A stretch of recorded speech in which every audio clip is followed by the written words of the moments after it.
Welcome to the Famous for Nothing podcast. We are back to a Gamecast episode. This week, we are doing Resident Evil 2. Last time we did Resident Evil, Jose was here. Jose was here on the first episode, but when we ended it,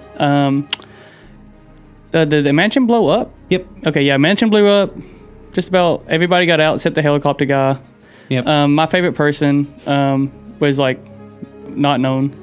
she never showed up. Nope. I forgot what her name was. Veronica? Rebecca. You're close. Yeah. So, yeah. And if you don't know what this is like a recap, you could say, for veterans, people who already know who Resident Evil. But the people that don't know Resident Evil, this is a way to know the story, like me. I don't know Resident Evil, so he's going to explain it to me. I'm going to try. He's going to try. I played Resident Evil 5, and that's about it. And we already did Resident Evil 1, so if you want to see that, go back to the Gamecast episode of Resident Evil. And are you ready to start? Yes, I am. He has no notes this time. He is going to do it with his jogging up here. I'm going to try. I just set my phone down. Oh, it says, or noggin. I'll probably say noggin instead of jogging. What's the difference? You got to jog that memory. Right? But, yeah. Jogging that noggin. I have like a few pictures of the map just to kind of help me lay out of what's what. But what do you know about Resident Evil 2? Do you know anything about it? I think you play multiple characters. I mean, you do that in almost. And I know. You do that in every game, I think. Besides the newer ones. I don't know for sure, but I think this is where Leon first shows up, and I know Leon's the big favorite character. Yeah, he was the favorite of when 2 came out and 4. Oh, wait. Well, real quick, guys. I have to do this every podcast. Yep. You ready? Yep. Go ahead. Ooh. Yeah, that was a bit too loud. Yeah, that's fine. It's okay. Go ahead.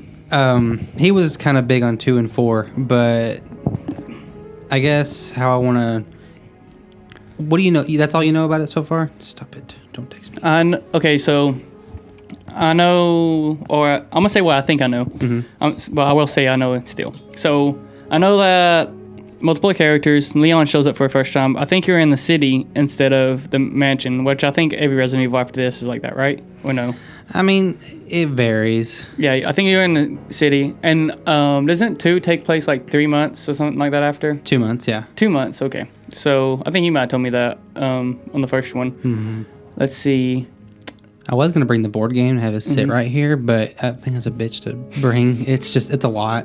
So I was like, no, it's just going to block everything. What's the board game? Is it like different? Or is it like a Monopoly Resident Evil? No, it's an actual like built game around the actual game. Survival horror, you actually count your ammo, count your bullets, and stuff like that. I can explain it later on, but it's its own thing. Gotcha. Is it Resident Evil 2 specifically, or is it like... it's Resident Evil 2. Okay, that's interesting. So yeah, I know you count your bullets. I totally just figured that out. No way. I knew that by myself. Yep. Not because of the board game. You got this. I believe in you.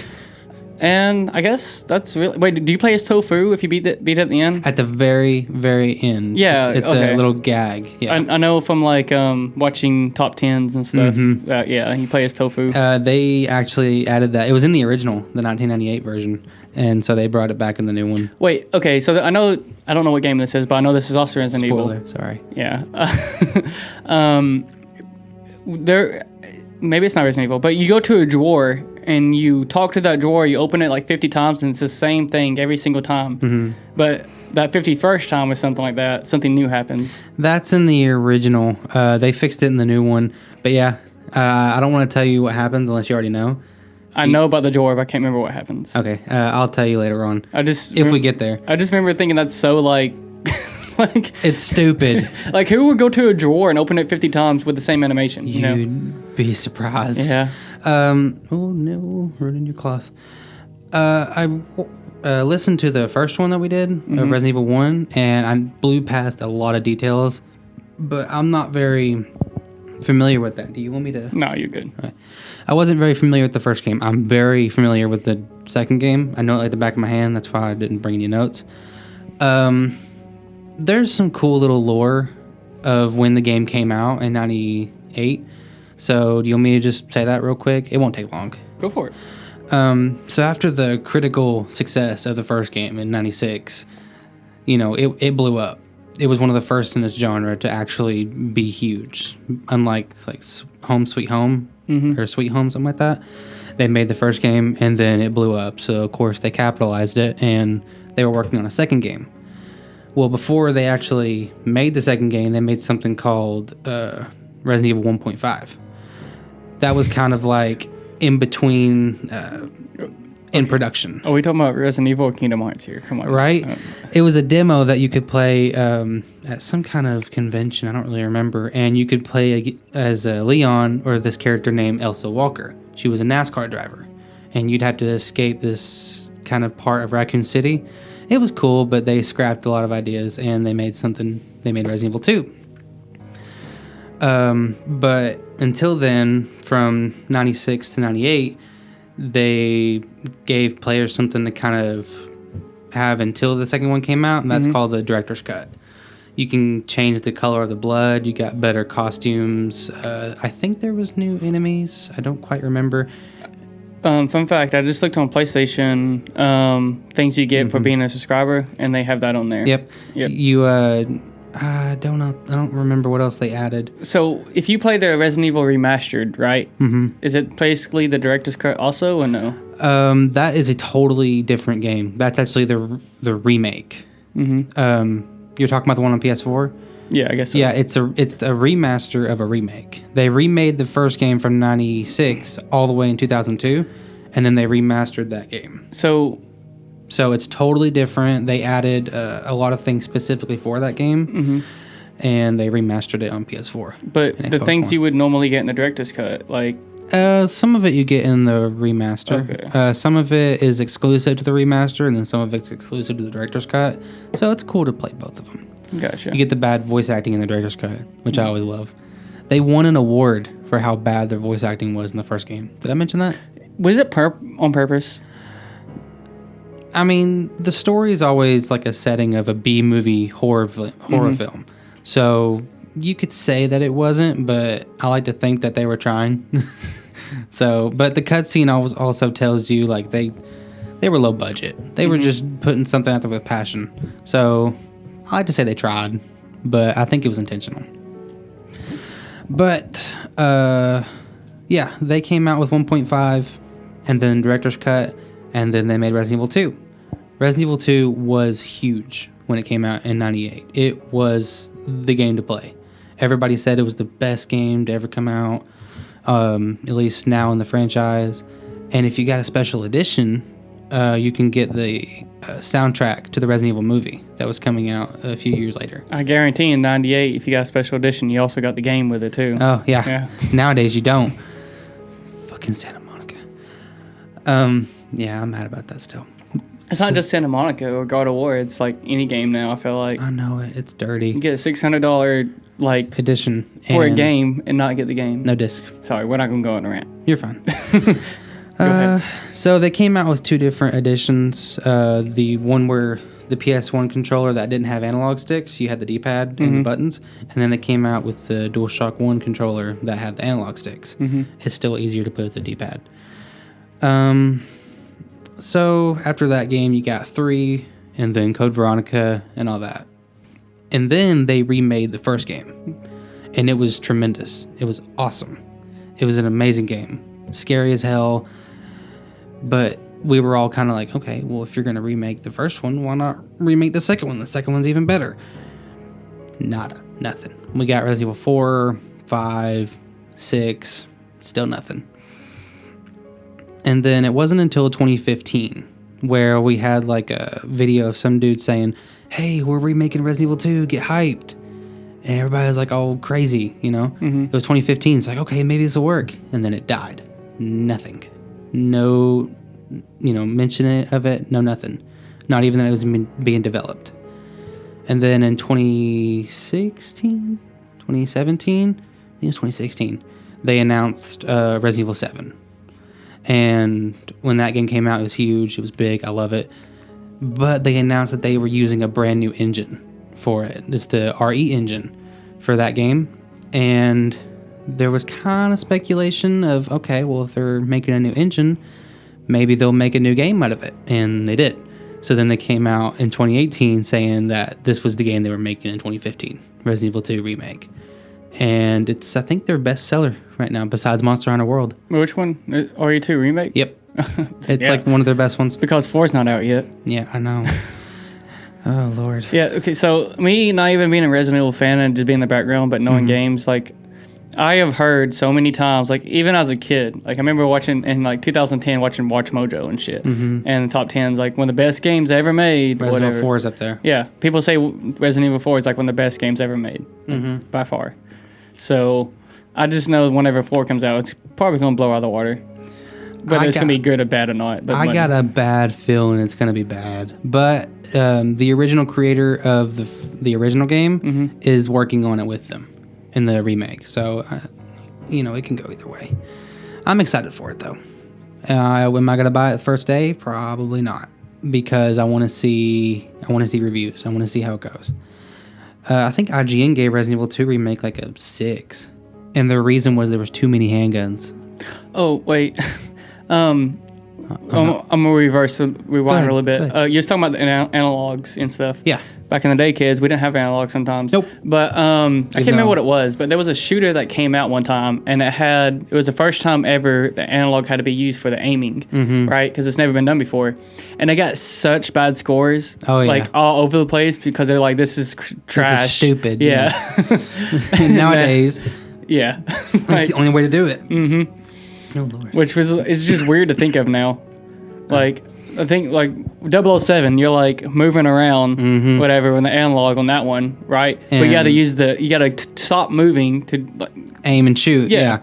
So. And nowadays, that's just the norm. Like, you have to have sliding. You have to, and, it's crazy. Even though I was born in 2002, so.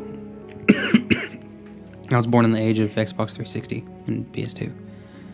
That's so crazy. Right? Crazy, dude. 2002 is like when Kingdom Hearts 1 came out, dude. Or 4, something like that. Yeah.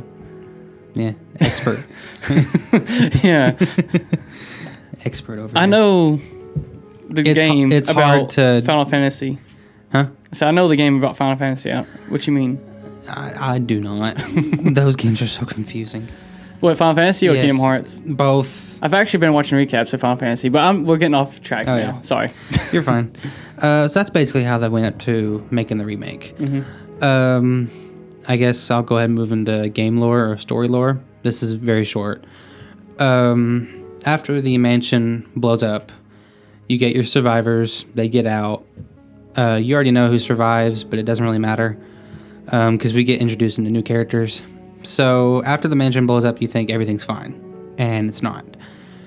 There were killings in the mountains leading up to the city, so those kept spreading and kept going towards the city, so then they ended up in the city.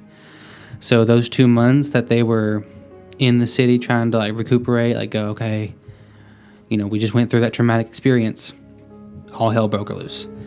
The infection was spreading, it was getting bad. It was getting to a point where it was, like, at a state of emergency, and the whole town just shut down.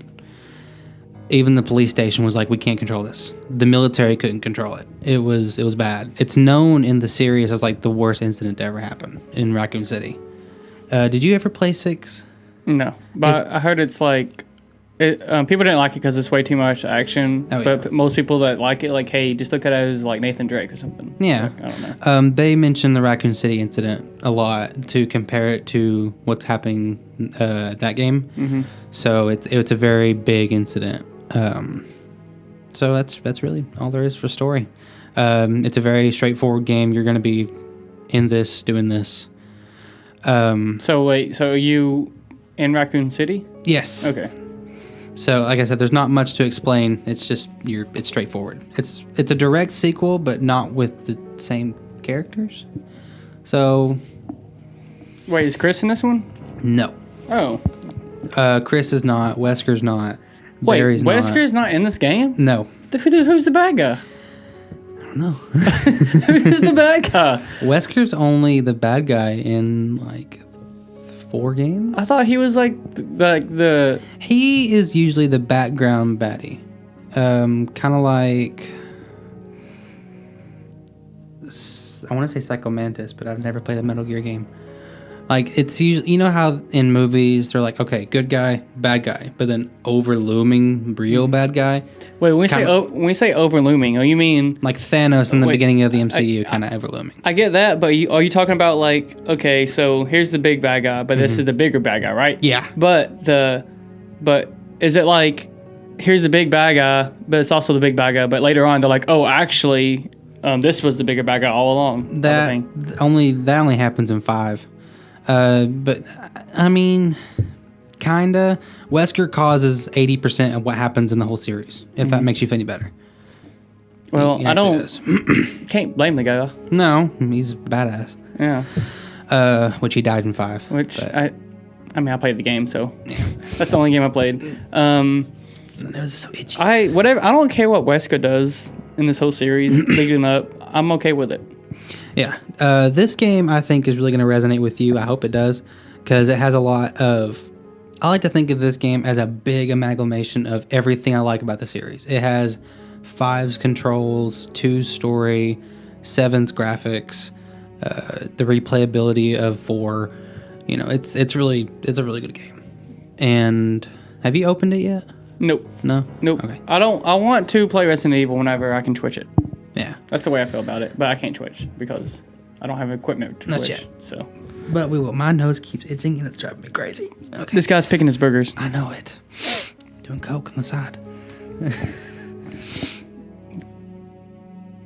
I wasn't joking. I was trying to keep a long pause there. But go ahead. So I guess we'll just go ahead and start with the game, the actual game itself. Okay. How far along are we? Like a few minutes? We're at 16 minutes. Oh, wow. This can go by fast. Okay. So when you boot up the game, you're going to be, of course, the title screen. And you do your options, which if you do the PS5 or Xbox Series version, you can do high frame rates or ray tracing. My TV doesn't do high frame rate, so I don't know what the cap is, but I know it's higher than 60. There's a train. Yeah, it's gonna be picked up because we can hear it. And you got ray tracing. It doesn't really, you can't really notice it all that well. It's an upgrade, so it's nice. But you know, PS5, you have the haptic trigger feedbacks, and then we'll get to the character selection. Do you remember the character selection in the first game? Yeah, it was just the chick. I can't remember her name, and Chris. Jill and Chris, yeah. So in the first game, they had a lot of gameplay differences. Chris could take more damage, but he couldn't hold as many items.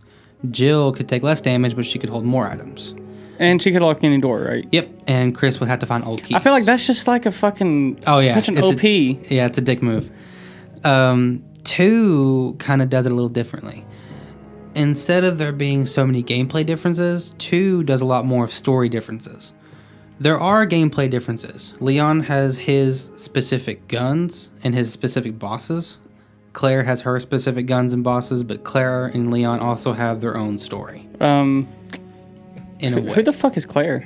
Claire is the other character you can play as in this game. She's kind of the equivalent of Jill as from the first game. This is the first time we've heard of her, right? Mm-hmm. Okay. Yeah. Claire is Chris's sister. Claire Redfield. Is she a cop or something too? No, she's a college student, actually. Okay, I like that. Yeah. I like that. She's a college student that is actually searching for her brother. Okay, cool. Leon is a rookie cop, and it's his first day on the job. See, I thought he was going to be like, you know, his sister, and she's also a badass and stuff. Like, I mean, she is in her own way, but this is the very beginning of their soon evolving badassery. Well, I just don't like, you know, like... They're all badasses. Yeah, the 2 siblings are like the coolest or the baddest ones and stuff. It's like... No, they got to grow, but one of them is definitely a lot more experienced than the other. I like the fact that she's a college student and she's not like the head of a police station or something, whatever. So, like I said, Leon has his own guns, his own story beats. Claire has her own guns, her own story beats. The remake, it's kind of confusing. You go through the same story beats, even though you're not supposed to. So there's a scenario and there's a B scenario for every for both characters. There's a Leon A, Claire A, Leon B, Claire B. And You don't have to answer this now, but You're fine. do you play as Leon, or is he just a background character right now? No, you can play. Both of these are main characters. Mm-hmm. So as soon as you pick one, that's their campaign. And as soon as you play as the other, that's their campaign. Okay, so I probably just zoned out or blanked out. Did you say the other person you could pick was Leon or Chris? Leon. So there's Leon and Claire. So Chris is... Okay. Chris is not even in this game. Yeah, you told me that a minute ago. Damn it. Yeah, you're fine. I'm sorry, I don't know Leon, so I'm just thinking of Chris. No, you're fine. I played Resident Evil 5, so when we think about the male character... Yeah, Chris, you always think of Chris. I'm just thinking of Chris. So, he's not in this game at all? Like, you don't even see him at the end? He's mentioned, but you never see him, no. Okay. But think of this as a continuation of the story in a different path. This is where the stories kind of branch out. So you'll have Chris's kind of Resident Evil stories, and you'll have Leon's. Okay. I'm just going to ask the question now, and I feel like it's not going to be answered. Does Claire die? Does Claire die? I can't answer that. Does Claire die? I've never heard of this chick. I cannot answer that. Okay. I'm gonna say right now, at the end of this game, or in a 3 or 4, she dies in one of these games. Okay. At some point. All right. I mean, if that's what you think. And I think Leon's gonna see it. I don't know who Leon is, and it's probably why people like him too. But Leon's gonna see it, and he's gonna be all traumatic, and you guys gonna really resonate with him or something, or he's gonna be the cause of the death. Like he's gonna do something to, like something's about to fall or whatever, and he's like he shoots a bad. I don't know. He shoots a bad guy trying to kill the thing and knocks something over and like squishes her, and then Resident Evil 8 or 9 that's coming out. It's like Leon versus Chris, and they actually did a Leon versus Chris. Wait, really? Yeah, 6 did it. It's a very brief cutscene. Yeah. So she dies, and it's Leon's fault. That's all I'm saying. All right, so that's the end of the podcast. No. I can neither confirm or deny that. So I'm very curious now. Am I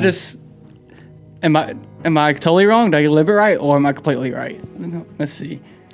I feel like this is gonna be Leon's fault. Like, I can neither confirm or deny that. Does she turn into a zombie?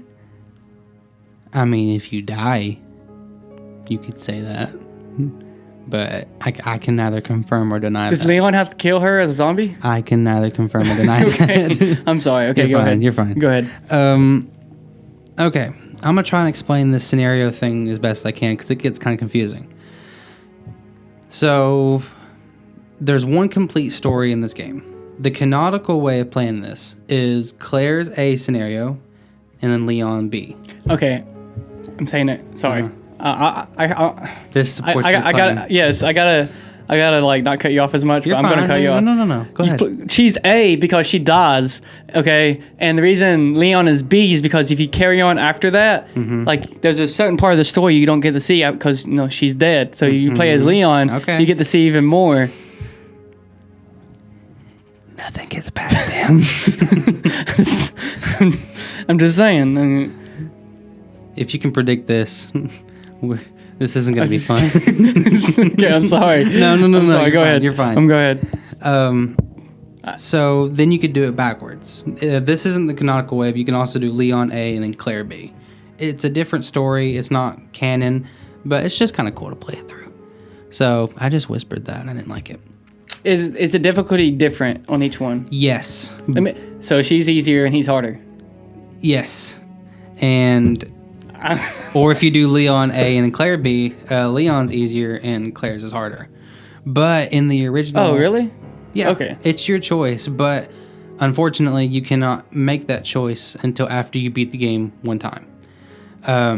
So if you choose Leon at the first time, that would be considered Leon A. If you choose Claire the first time, it would be considered Claire A. After you beat the game with either one of those, you could then choose the opposite, which would be B. That make sense? Yes, that makes sense. But it's very hard to explain, but it would make more sense if she was the easy one because she dies, and then canon it is. Okay. The reason why she's first. Is she in 3? Is she in 3? No. Is she in 4? I can neither confirm or deny that. Okay, go ahead. All right.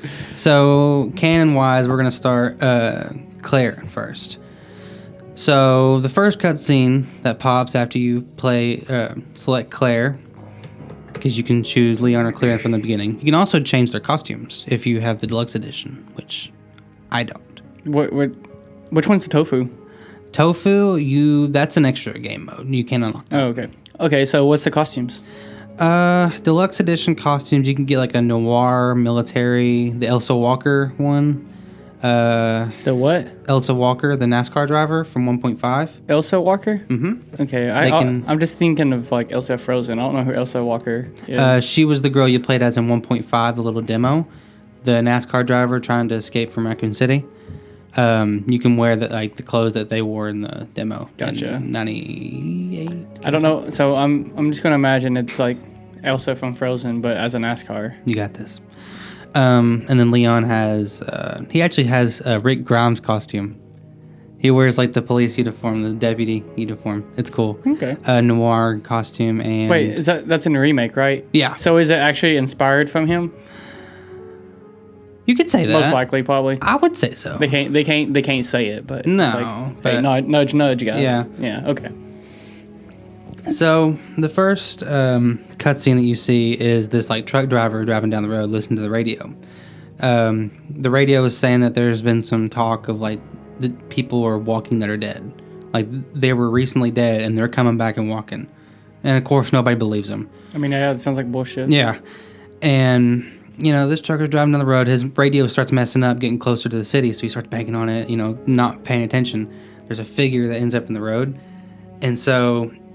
Very graphically, this truck hits this figure. It turns out to be a woman. Like, hits it hard. You can see the hair flying and everything. He's, like, panicking, slams on the brake. The body, like, flies throughout the air and just lands on the ground. And this is all in a cutscene. He walks out and looks at the body and is like, oh, shit, holy fuck. And he's trying to figure out what to do, and he's walking around, and all you see is that, like, as he's walking around, you just see this, like, woman start getting up and like looking at him, and then it cuts. I would love it if it won't happen, but in a game feature, if he was driving down the road, you hit the person, and you have like points on top, and you got like 100 points, 10 points, and then like he gets up, he's freaking out, and he sees the person getting back up, and then the points is subtracted back to 0. Like a parody version. Yeah. Okay, go ahead. Oh no, Sorry. you're fine. Like 10, or you get like 100 points, and then it's like, oh, nope. Shit. Come on, minus 50. She's half dead. Okay. Let's see. So after she rises up and then it cuts to what's up? Is there anything in the back of the truck that's important? Yes. Okay. Kinda, yes. So then it cuts to Claire driving on her motorcycle down the road. It's raining. She's talking to some friend on the road. Some friend on a payphone. On a payphone. Because it's the 90s. Can I just stop predicting things? I don't know. I feel like she's gonna crash. Okay, so I'm just gonna say that. She said it's raining. She's talking to someone. Yeah. And basically saying that I'll be fine. Don't worry about me. I'll find him, because her whole story is to find her brother Chris. Because after the mansion incident, he kind of disappeared. He was in Raccoon City, but since the whole city like shut down, nobody's heard from him. So they're like, where the fuck is he? So she went from her college dorm down to Raccoon City. And you stop at a gas station to go on the payphone to talk to whoever you're talking to. And then the actual game starts whenever Claire hears a crash in the gas station. It's a 24-hour gas station and the lights are off. So she didn't crash. She just heard the crash. Yeah, she just heard a crash in the gas station on the payphone. She's like, all right, I'll call you back. By the way, phone up. I like how... wait, what is... You got to beep. Yeah, it's good. It's 29 minutes in. What was Chris, like his job occupation? Was he like SWAT team or... He was STARS members. So like super... Oh, yeah. High up. Okay, so I like how like this dude is like a super elite and he goes missing. And his sister, who is not a badass, we've already made that clear, and she's just a college, and she's like, fuck this, I don't care, I'm gonna go look for him. Right? Now, I will say this, Claire can hold her own. She's not like one of those damsels in distress. She's one of those people that can hold her own. She actually has a sidearm, a little revolver on her side. So she's been trained by her brother, but she's not like... It's like basic. I still like the idea of like, you know, like just the, I guess, confidence. Yeah, like she's confident. She's a lot of people's favorite, but she's not the kind of person that can like roundhouse your ass. Is my favorite in here? No. She is literally only in 2 things, and that's Resident Evil 0 and a movie. I'm not kidding. I'm waiting for those to come. Right? I really hope they do make it, but she was supposed to get a Revelations game on Nintendo Switch, and they canceled it. Go fucking figure. That would have been the most successful one. Right? And that's what I'm then, saying. okay. They fucked it up. She saw a crash in this 24-hour gas station. And the lights are off. So, already there's red flags. Not really. I mean... Dude's taking a shit. Maybe. Sorry. And this is where the game actually starts. You can actually start playing. This game features a over-the-shoulder camera from 4. And you can walk around a little bit of the parking lot of the gas station. There's nothing really there. You can go in the gas station. She opens the door, like says hello, you know, is anybody there? And there's a flashlight in the ground. You can pick it up and it'll be like your permanent flashlight. It never runs out of batteries. And you can explore the actual inside of the gas station. There's some things like tipped over from the shelves. It's dark as hell. And you're kind of walking around from the counter, and then you go off to the side, and there's a guy laying down on the ground. He's like holding his neck, like all hurt and shit on the ground. And she's like, "Are you okay? You know, what's going on?" And all he does is he raises his hands up and points towards the door. And you're like, "Okay, just stay right here. I'll figure out what's going on." And there's blood coming from his neck. He's not doing good. So, if I'm confusing you, by the way, please stop me. No, you're good. Because I'll just keep going. So we're doing Claire's story first. Mm-hmm. Is it just going to be straightforward Claire, or we can kind of be going back and forth on No, Leon? straightforward. So does Claire and Leon interact, or you mean just Very few times. so they know each other, kind of? Well, They know each meet other. in this game. Okay. Yeah. So we're kind of introduced at the same time they are. Can you ride on a motorcycle, or No. is it okay? No, there are no vehicles in this one. Thank God, actually. That sounds like it would. If is it fixed camera? No, it's over-the-shoulder camera I like from 5. Oh, so like literally that kind of gameplay. Mm-hmm. Okay. Yep. Almost exactly. There's a lot of things they changed for this game, but just to make it more modern. Mm-hmm. So he points towards the door. You're like, okay, I'll go investigate it. So you can push open the door. You can walk through, and you're hearing kind of rustling. So here's the guy. You walk through the door, a little hallway, and there's another door. Once you push through that door, you're hearing like a lot of rattling and stuff. And some dude's holding up someone else on a wall, and it's a police officer. She's like, "Are you okay? Do you need help?" He goes, "Stand back, sir. I got this." And as soon as he turns around just to tell her, you know, stand back, that's all it took. That person he's holding up against the wall turns around, pins this cop on the ground, and takes like a gnarly ass bite out of his neck. Like blood gushing everywhere. There's flesh ripping off. It's gory. And of course, it's a zombie. He's like feasting on him. It's really grotesque. You can see his like head kind of twitch and stop twitching, like he actually died. And the zombie looks up at you and is like, "Okay, shit, I'm next." And this is actually your first zombie encounter in the game. So does she have that sidearm still? Yep. Or this is when you can actually shoot.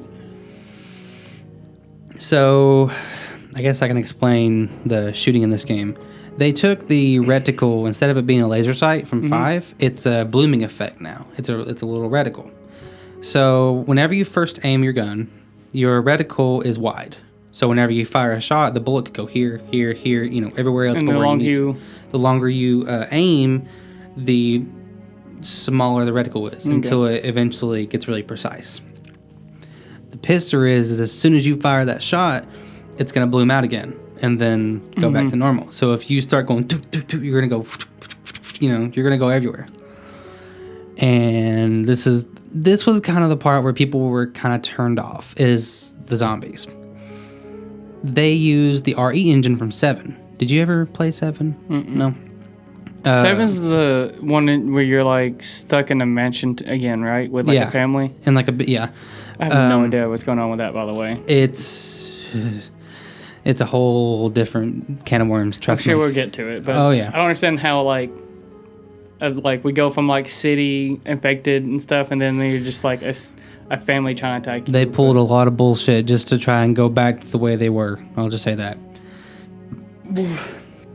So, the zombies in this game technically can't die. This is where a lot of people got turned off. You can't really kill them. The only way to kill them is to get a special critical hit. Do you remember from the first game, like if you shoot them in the head, there's a random chance that the head will just pop. Can you like burn them? No. You can't burn them at all? Nope. Okay. Nope. You can shoot him in the head, but as soon as you shoot him in the head, he might like get hit, and then he'll still keep coming for your ass. Bits of flesh will like pop off, but you know he's still gonna be coming after you. So you can shoot him in like the joints, and his legs will like rot off, his arms will like flail off. I want to test if you can shoot him like both the elbows. I wonder if he can still like attack you. But zombies in this game have one attack.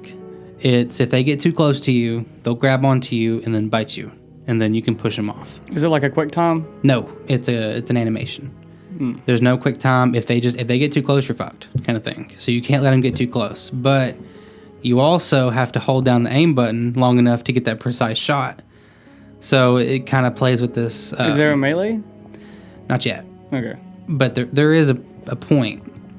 Yeah, they fuck with you on that one too. So let's say you shoot him in the knee a few times. Okay, he falls. So you turn around, you try and go back the way you came, and the door's locked. You're like, fuck. Because, now you can't get out. You're stuck with this fucker.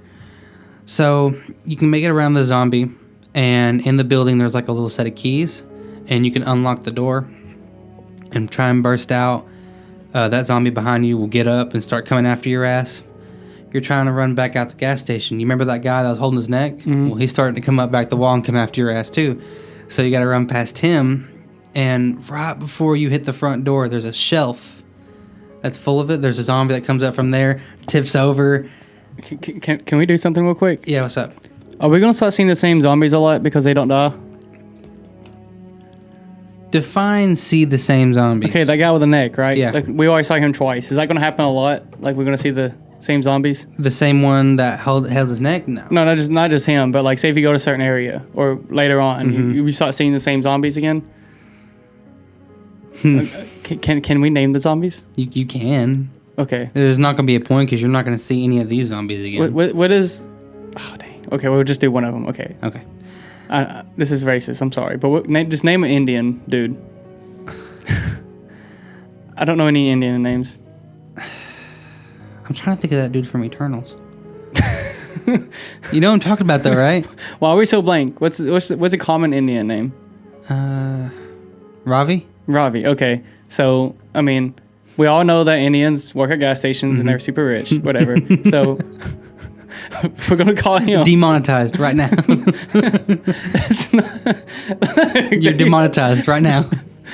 You cannot tell me that, like, most of them own the gas stations. Yes. Okay? they do. For some reason. So Ravi... Is that what you said? Yeah. Okay, so Ravi is the one that got bit. So we just passed Ravi. Yep. Okay. There's another one over the shelf. He tips over the shelf on your ass, but you can, like... it's kind of like a set piece. So as soon as he tips it over, you, like, easily go by. And as soon as you hit the front door, someone barges through the door and he starts pointing a gun at you. And you're like, oh shit, don't shoot. And this is all a cutscene. And he tells you to get down, shoots a zombie behind you that tipped over the shelf. And the cutscene, he shoots him in the head once and dies, which is horse shit.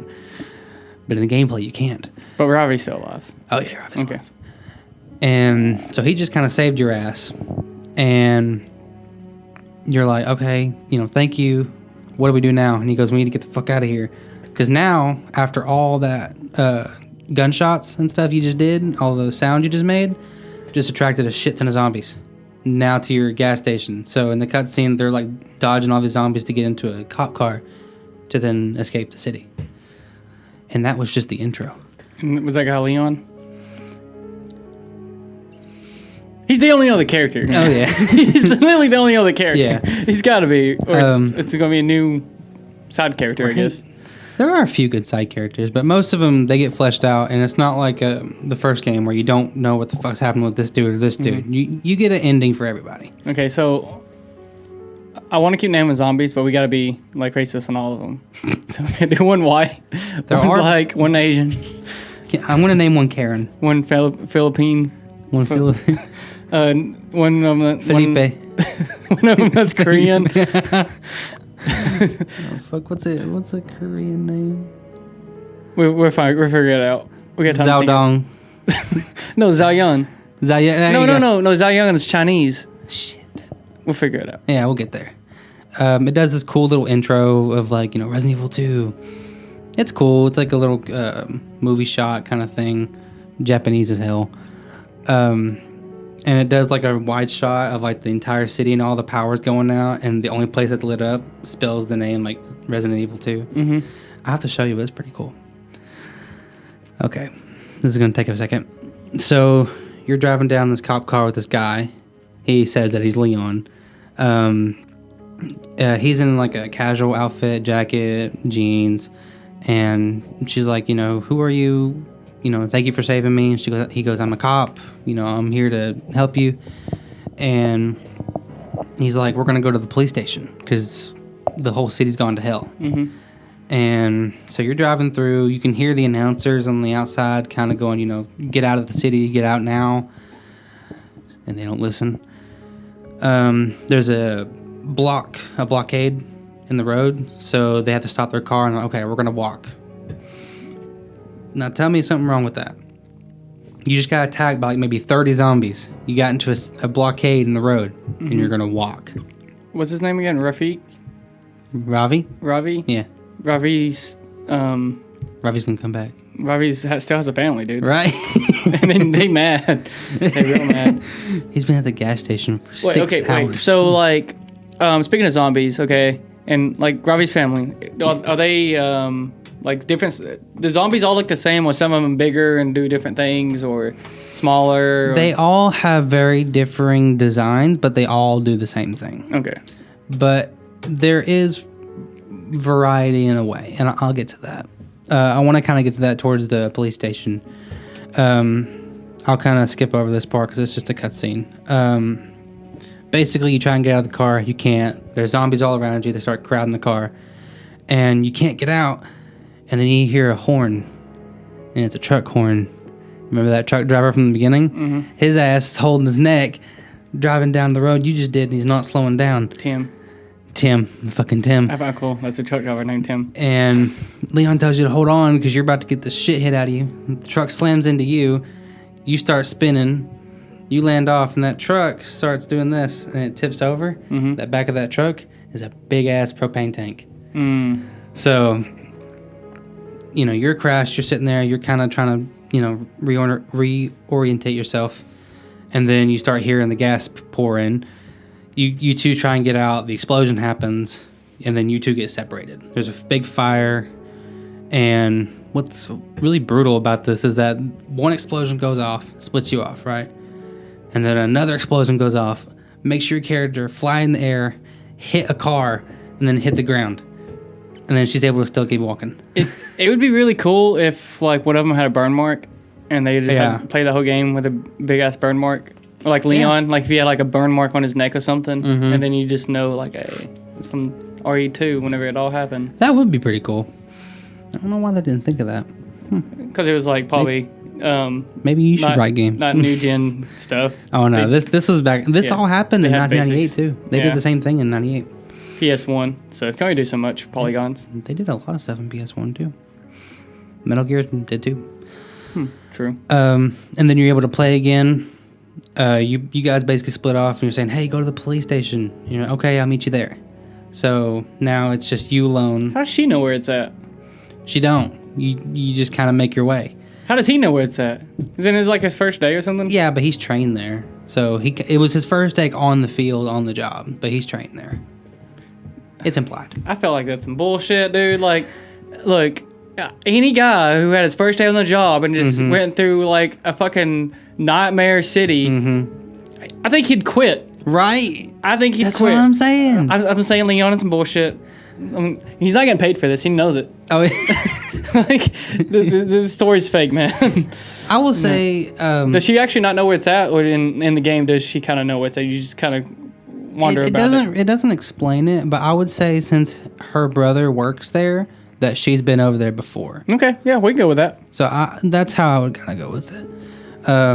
So when y'all split off, there's a bunch of zombies around you. You don't have enough ammo. You had like 5 bullets in the gas station. If you wasted like 2, you have 3 bullets, and there's like 30 zombies in front of you. So you ass better telltale run. So or walk and limp and act like you're a zombie. Or wait, do they ever do that in this series? The whole acting like zombies and get away with it? Doesn't work. Okay. They don't do it by smell. They just. Could you imagine if they tried it? One of them gets eaten. Let's try this. Fuck. Okay, go ahead. Sorry. No, you're fine. Again, I'm skipping ahead because this is all like kind of set piece, linear. You make your way kind of through the city. It's very short. It's like a 2-minute section. You're running through. You're seeing zombies on the floor start to get up. You're seeing like school buses fill out with like zombies and stuff. It's scary as hell. And you can actually get attacked. Like one of these zombies can grab you. Do they show kid zombies? No. Okay. That's more... I don't think any of them do. I don't think they would want to. I mean Dying Light did. Well, damn. They did. I feel like that's just asking for trouble. I know whenever it. you do it. I know it. And it's a big franchise, so yeah they play it safe. I'm knocking into shit. You good? I hope it doesn't pick it up. So then you make it to the police station. You open the gate. Zombies are trying to come for you. You close the gate, put the lock on, and turn around. You're in the police station. Open the doors, and it's vast. It's open. It's a big open kind of area. I don't want to say big open area. It's kind of like it's just a big lobby. Big square. Yeah. Yeah. There's how long does it take to get from the explosion to the police station? 2 minutes max. Oh, that's why I'm okay. like brushing by this because it's just a lot of set piece stuff. I was expecting like 30 minutes. Oh no. That just takes like 2 minutes. This is the very beginning. Like from the gas station to this is maybe like 8 minutes. Gotcha. I'm just trying to kind of get past this. You good?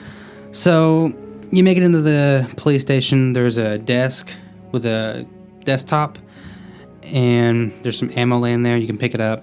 Also, this game has inventory management. You remember how 5 had the little 9 square inventory? 2 has kind of the same thing, but it can expand. But some items and weapons take up more than 1 slot. They'll take up 2 slots or 3 slots. Okay. So you have to like manage your items. Does that change with your difficulty? Like if you play on easy, does it only take 1 slot? Or No, no matter? Does not change. Gotcha. So yeah, you look at the desktop and it's a bunch of cameras and stuff, and you see someone trying to shoot the zombies, like push them off, say, "Come rescue me, East Hallway, I need someone here now." And she's like, "Okay, this is where I'm going." So from the desktop, you have 2 different areas. One of them's locked off. The other one you can open. It's like an electric sheet door. You can pry it open, and when you pry it open, there's like water all over the floor. You get your flashlight. You can look around. Whenever you go under it, the whole place is flooded. Like when they turned on, like when they were in the bathroom or something, they turn on the sink and it's already overflowed. How far am I so far? 48 minutes. When you go underwater, can you swim, or are you just going underwater? Oh, it's like maybe ankle deep. Gotcha. Yeah, it's not that. I mean, so is there any kind of swimming at all later on? Okay. No, the highest water you get is like at waist level. Okay. We're gonna skip a little bit here.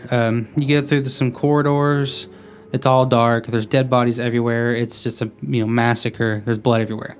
Once you get more towards where you need to go to rescue that guy, he's like, "Hurry, open the fucking door." And, "Okay, I'm coming." So it's another sheet door. You try and open it. He comes underneath it. He's trying to crawl out, and he's like upside down, trying to like tell you, "Come, help me, get my ass out." She pulls him, and Raj starts to pull him. There's blood gushing everywhere. And he's like screaming, and it's horrific. She's trying to pull him through, and he gets ripped in half. And I mean, there's fucking guts. You can see lungs, flesh ripped, blood. It's gory as shit. So now he's just a shield. Yeah. You're very easy shield to use, especially on your back, like a Right? backpack. eat him instead of me. Yeah. Well, you might not want to do that because he might not be dead. Oh yeah, huh? Yeah. Can't do that. Nope. Wait, what if you just okay? Jokes aside, but also a joke.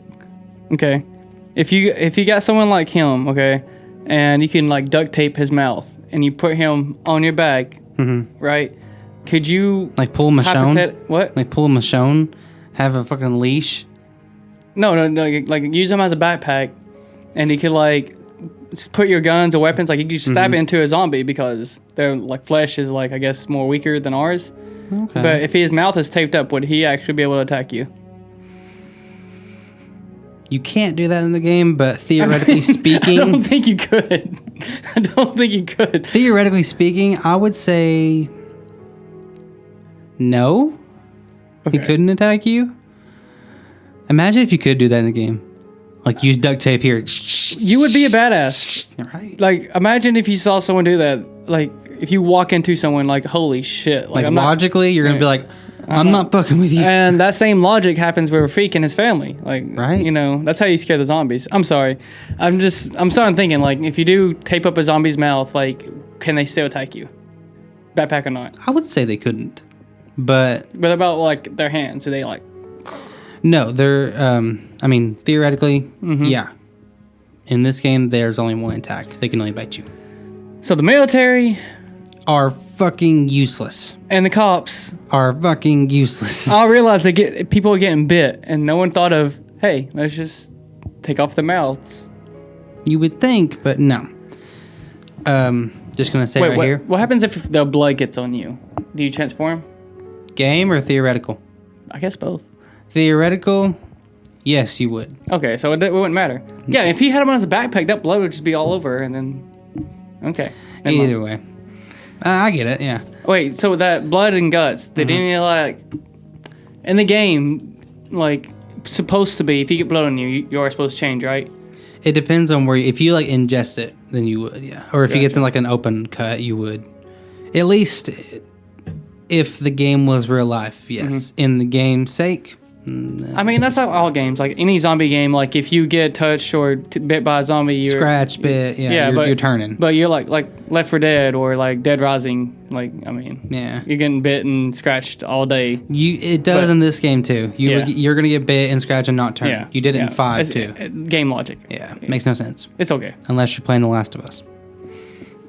Because whenever you get bit in that game, you actually do turn. Yeah. Yeah. Unless you're Ellie, because you're supposed to be immune. But yet, she still fucking dies. Spoiler. She doesn't die. Spoiler. Spoiler shit. You put me in a trap. Okay. I'm sorry. You're fine. I keep going off on these random rants. You're fine. But, You're fine. but I am curious on some things. Go ahead. Once we get to a certain part, I'll see if you have any questions.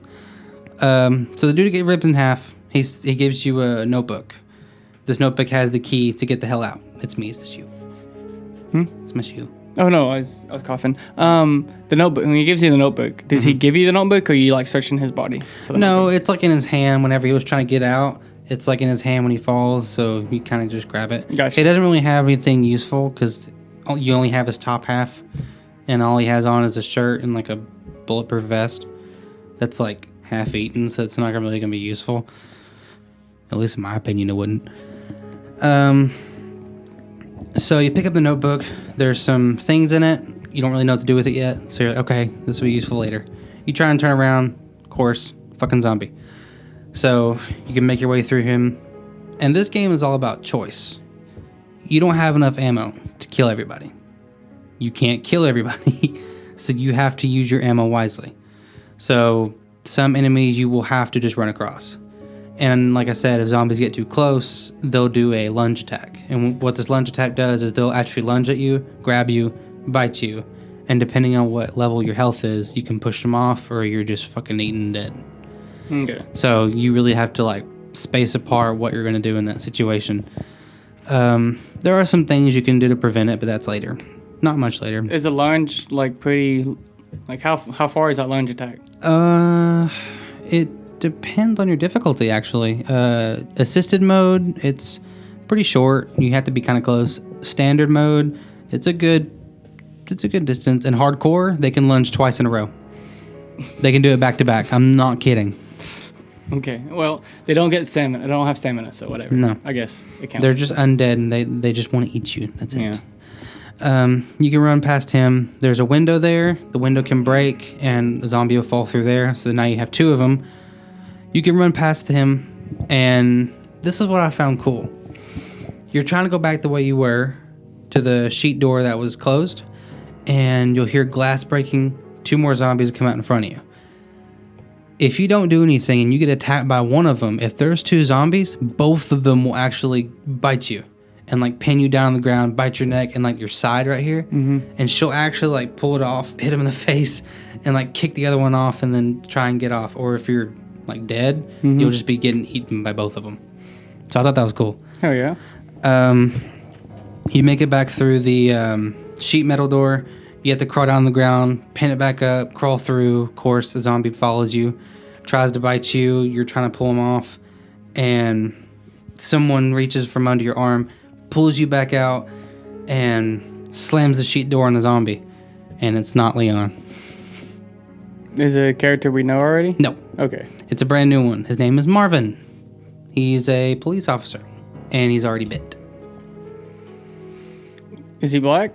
Yes. Okay, so we got the black one down. He's not the first death. So we got the Indian and the black one. Right? Okay, You want me to tell you something? go for it. There's a Japanese one, too. Okay, so we don't need to do Japanese one. Okay, got it. What's wrong?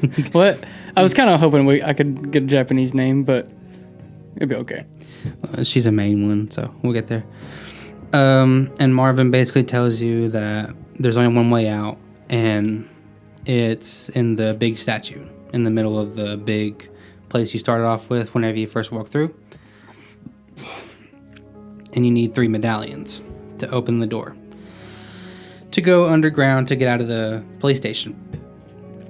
So you're like, okay, all right, so tell me where I need to go. And he tells you, and he gives you a knife. Now, the thing about this game that also pissed people off is the knife is degradable. The knife can break. So your melee weapon you got, it can break. Yeah, that would get annoying. Well, the thing about the knife that makes it so useful is they use a mechanic from the very first game, or the first remake. It's a sub-weapon. Do you remember sub-weapons? It sounds familiar. But So when a zombie attaches to you, if you have a knife on you... Oh, yeah, okay, yeah. You can use it to not take damage. So you can stab his ass and then push him off and then keep going. So you get the knife, and then remember how I said there was 2 doors? Mm-hmm. Well, the door you went to, the door adjacent to that, you can use the knife to open the little button because it had duct tape on it, and then you can walk back through there. Let's see. I'm gonna try and skip ahead a little bit. I'm about to get a beep in a minute, so you know. All right. So you'll end up in this hallway, and there's this dude on the ground just kind of laying there. There's some radio kind of chatter going on, and you have the option to go up and like investigate him. And his head's like laying down on the ground. There's blood dripping from him. You can raise his head up, and literally all of this is just ripped off, and his jaw is like dropping all the way down here, and it's all gore. I'll have to show you this because it's actually really, really cool. When you said he's flipping the head up, I thought he was going to be like the skin sticking to the table. And Oh, he's, like, no, I flying wish. That'd be cool. I'm trying to think. Let's see. So, and then you hear like a kind of clattering, so then you turn back around, and there's not a zombie. There's like a dude on the air, and there's a piece of pipe that's stuck through his neck, out his mouth, and he's just kind of hanging there. If you knock into him, the pipe will literally go through his head, and his head will split open. Okay. So I thought that was like pretty cool.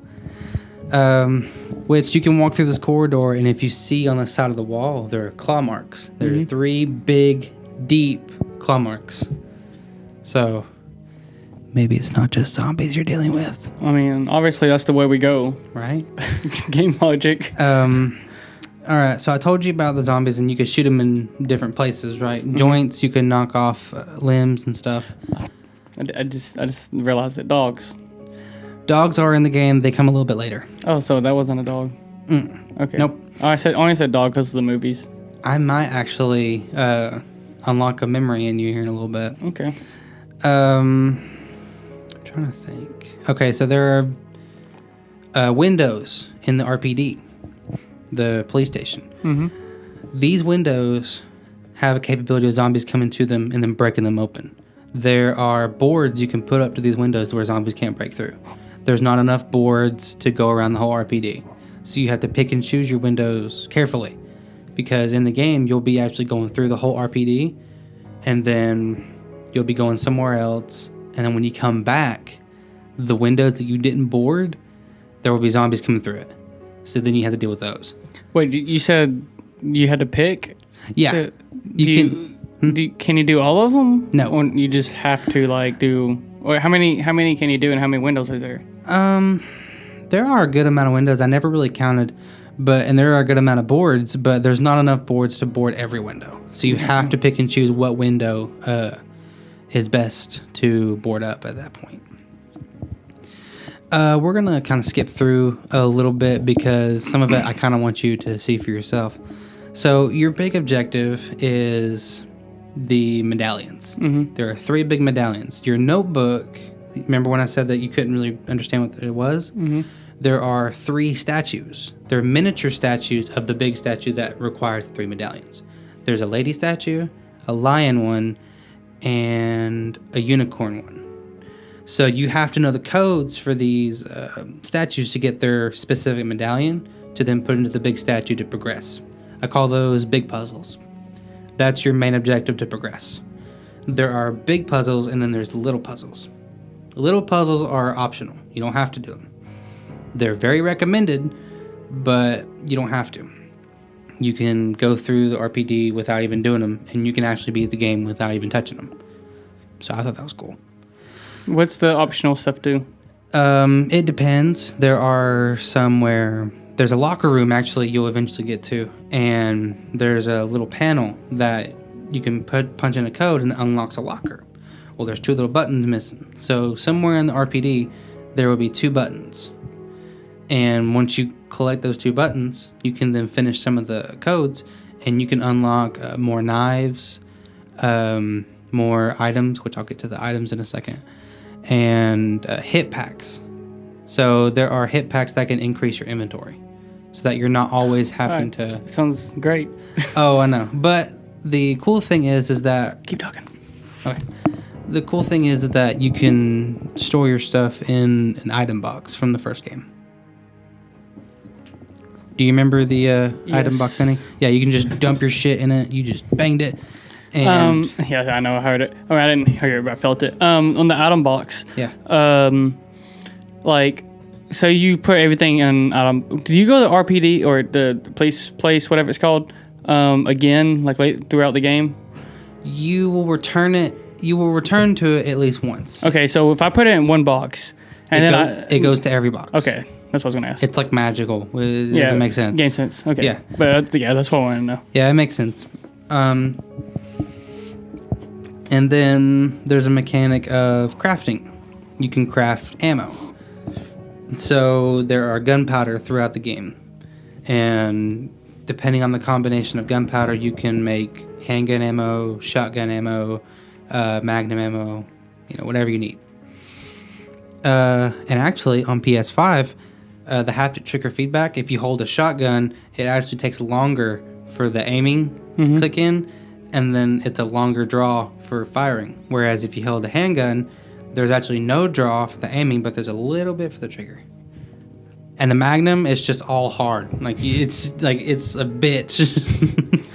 It'd be funny if you shoot the Magnum or something, and the PS5 controller just it just flies out of your hand. Shit. Oh, PlayStation sponsor us. Yeah. Let's see. So, okay, we'll do this. Eventually, you'll kind of go through the RPD. You'll be killing some zombies, leaving some zombies behind. There's also safes in the RPD where you don't know the code and you can't pull Last of Us 2 and try and hear that little click. You actually have to find the code, which is annoying. Trust me, I've tried to hear a little click and I can't. And codes are hidden in files around the station. So reading every file is very important. There's also herbs. If you can mix two greens, 3 greens, a green and a red. Is herbs weed? Yes. When I was playing Resident Evil 5, that's what I took it as. Well, it turns into cologne.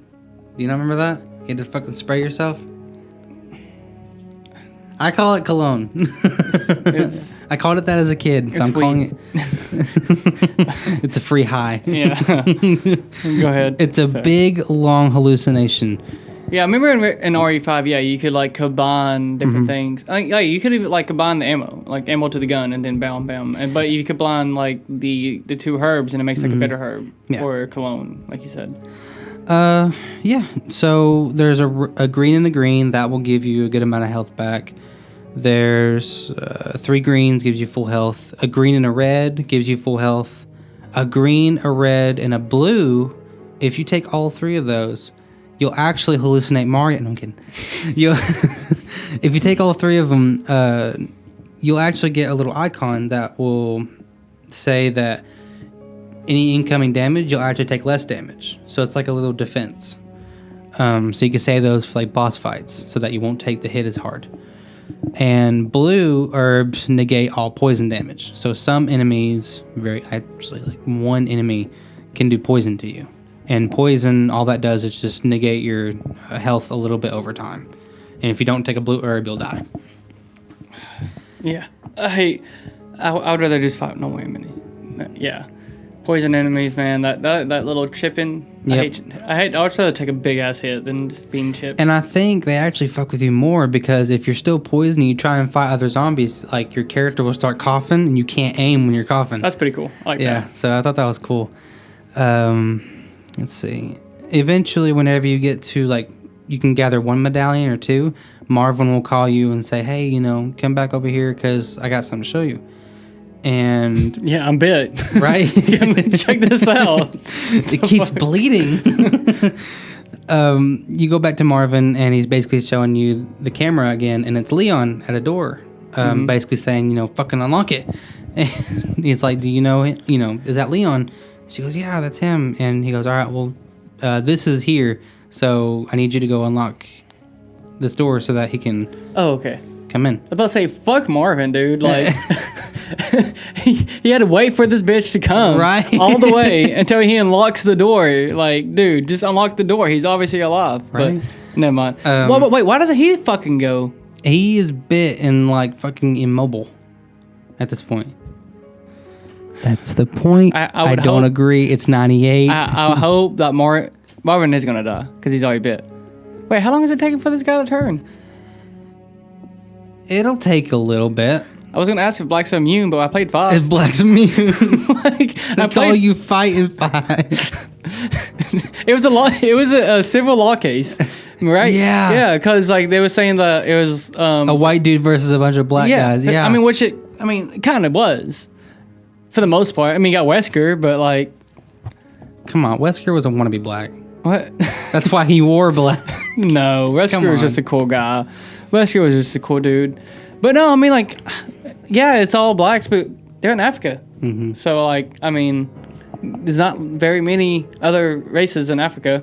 True. So, I mean, there's not much of a choice. But I could also see why they say that, too, because, no, Chris is white, but the other chick, she was, like, native. She was mixed. She was, like, tribal. Yeah, something like that. So I don't get it. People are stupid. But, hey, I mean, I guess they get free money from the game company. Fucking Capcom. You gotta love it. Oh, damn, I totally forgot where we left off of. Oh, yeah, Marvin being a fucking dick. Yeah. I can't do nothing. Pulling the handicap card. Oh, God, dude. Just because he was fucking bit. Jesus.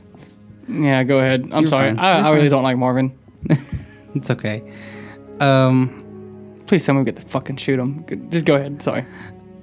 So, let's see. You go and save Leon. You go and, say hey. And you unlock the bolt cutters. Mm-hmm. So bolt cutters can unlock some doors that are locked up by chains. You can go back through where the sheet metal door was at this point, fight all those fucking zombies. The dude that was cut in half comes back and starts like crawling towards you. Mm-hmm. I thought that was cool. And you'll go back to Marvin, and Marvin's like kind of laying down. Instead of sitting up, look at the computer, he's now laying down. And lazy dude. Right?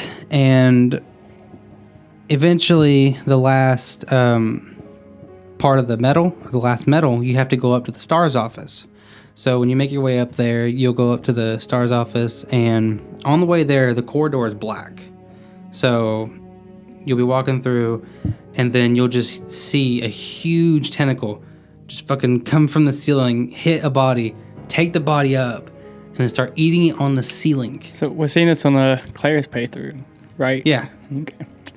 Okay. Just continue. Now, I know where this is going. I really want to test your memory here. Okay. This is a new enemy.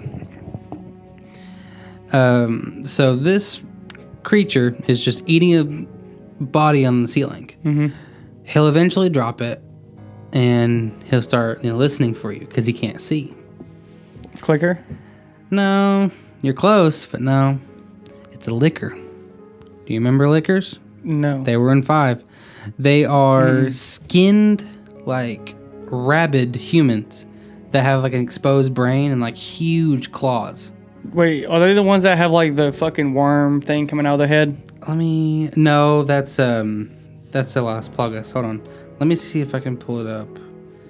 A licker. Yep. That just sounds gross. Oh, it is. Like, I don't know if I want to be attacked by a clicker or a licker. Oh, clicker. Much more, because these guys are freaking disgusting. You're telling me that we're playing in Claire's playthrough, a woman, and she's getting attacked by a tentacle. I know where this is going, dude. I'm just This is saying. hentai. Let's see. Dude, yeah. They call it a licker for a reason. This is supposed to be kid friendly, man. A horse shit. It's mature. Yeah. I would love, and I probably will at some point. Explain. I just want to see what the fan made shit of this is. Yeah. I know that people have gone crazy on that. They've got to. Oh yeah. Like a licker, Claire's play. God, it's just okay. Go ahead. I'm sorry. Explain to them what it looked like to you, for people that can't. Someone who's about to rape a poor little girl in a Japanese anime that has tentacles. That's what it looks like. It just looks like a fucking monster that, like, yeah, it looks like a hentai monster. I'm gonna move this out now. Oh, this is gonna sound horrible. I'm so sorry. He was like crawling on the wall, and he it's just. Yeah. Is this good? Yeah, it's good. Yeah. It's basically like a skinned animal with like huge gnarly teeth, exposed brain, like huge claws, and these things are like horrifying, and they're fast. So, and they can't see you, so they can only hear you. So if you start walking, they can't attack you unless you like bump into them. But if you start running, then they'll attack you. Do they crawl on the ceiling and Yes. stuff too? Ooh. They will crawl on the ceiling, they'll crawl on the wall, and as soon as you walk through that door, they'll like peer their head out. Can these ones die? Yes, these can die. It just takes a shit ton of bullets. Okay. You can kill a zombie if you get a critical hit, which is rare. So a critical hit, you can shoot him in the head, and there's a small chance that the head will like pop, and they won't come back. But that's very few and far between. There's like maybe 10 chances that'll happen in the entire game. Oh. Yeah. Okay. But if you use a higher powered weapon, then it's a much higher chance, like a shotgun. But in Claire's playthrough, she does not get a shotgun. Claire only gets a revolver, a semi-automatic handgun, a grenade launcher, and Okay, go. a machine gun, and a magnum, and like a special weapon. I'm sitting here thinking, okay, so I can go in my head of her not getting a shotgun because it's probably too much power for her or something. Yeah, and then she gets a fucking grenade launcher. And it's one of those fucking China Lake ones. Like, I'm trying to make sense of this in my head, like, but This game wasn't known for its story. I just want you to know that. it's okay. Like, fucking game logic, I guess, though. Oh, yeah. So that's your first encounter with the liquor, and Can we call them something else? That just sounds... Can we call them clickers? Because they can't see. Yeah, I'll do clickers. Okay. That'll work. I'm just gonna... Yeah, clickers just sound weird. Oh, yeah. I'm going to put this up right here so I can see you better. Hello. Mm-hmm. Hey. Oh, God. Okay. Am I doing that thing again? Nope. So what was it? Was it this? No. I don't know. Yeah, there it is. Yep, whatever that is. Yeah. Okay. So I need to stay off the table. Okay. Yeah. All right. So let's go ahead and say you did the 3 medallions. Mm-hmm. So you made it around the RPD. You got your 3 medallions. There are little puzzles throughout the game. There's the locker room. If you get the weapon locker, you can unlock the grenade launcher. Again, you don't have to, but it's highly recommended you do. And you can unlock safes to get hit pouches to get more inventory. There are little hidden places where herbs are and stuff. It's cool. So let's say you get the 3 medallions. You open the statue and you're walking through. So you go into an elevator. Elevator brings you down. And, oh, by the way, I did not mention this. This game has an attachment system. So throughout the game, more little puzzles will start popping up. And these little puzzles will contain attachments for weapons. So for some people, it's like a sight for a gun. Or a muzzle for a gun, or like a stock, depending on the weapon. So you can equip this attachment to the specific weapon to do, to bring down the recoil, to raise up the fire rate, stuff like that. Pretty cool. Can you do that after you get it? Do you have to go like to a build section? No, you can do it as you pick it up. You can just throw it on the gun and just have fun. Okay. So that's what it was.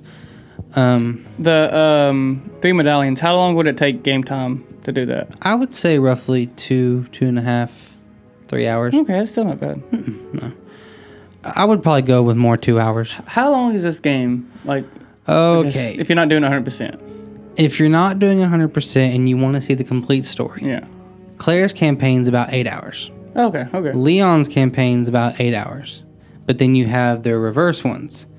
Leon A is 8, and then Claire B is 8. So all around is roughly about 20 to 30 hours. And that's not even... Wait, hold up.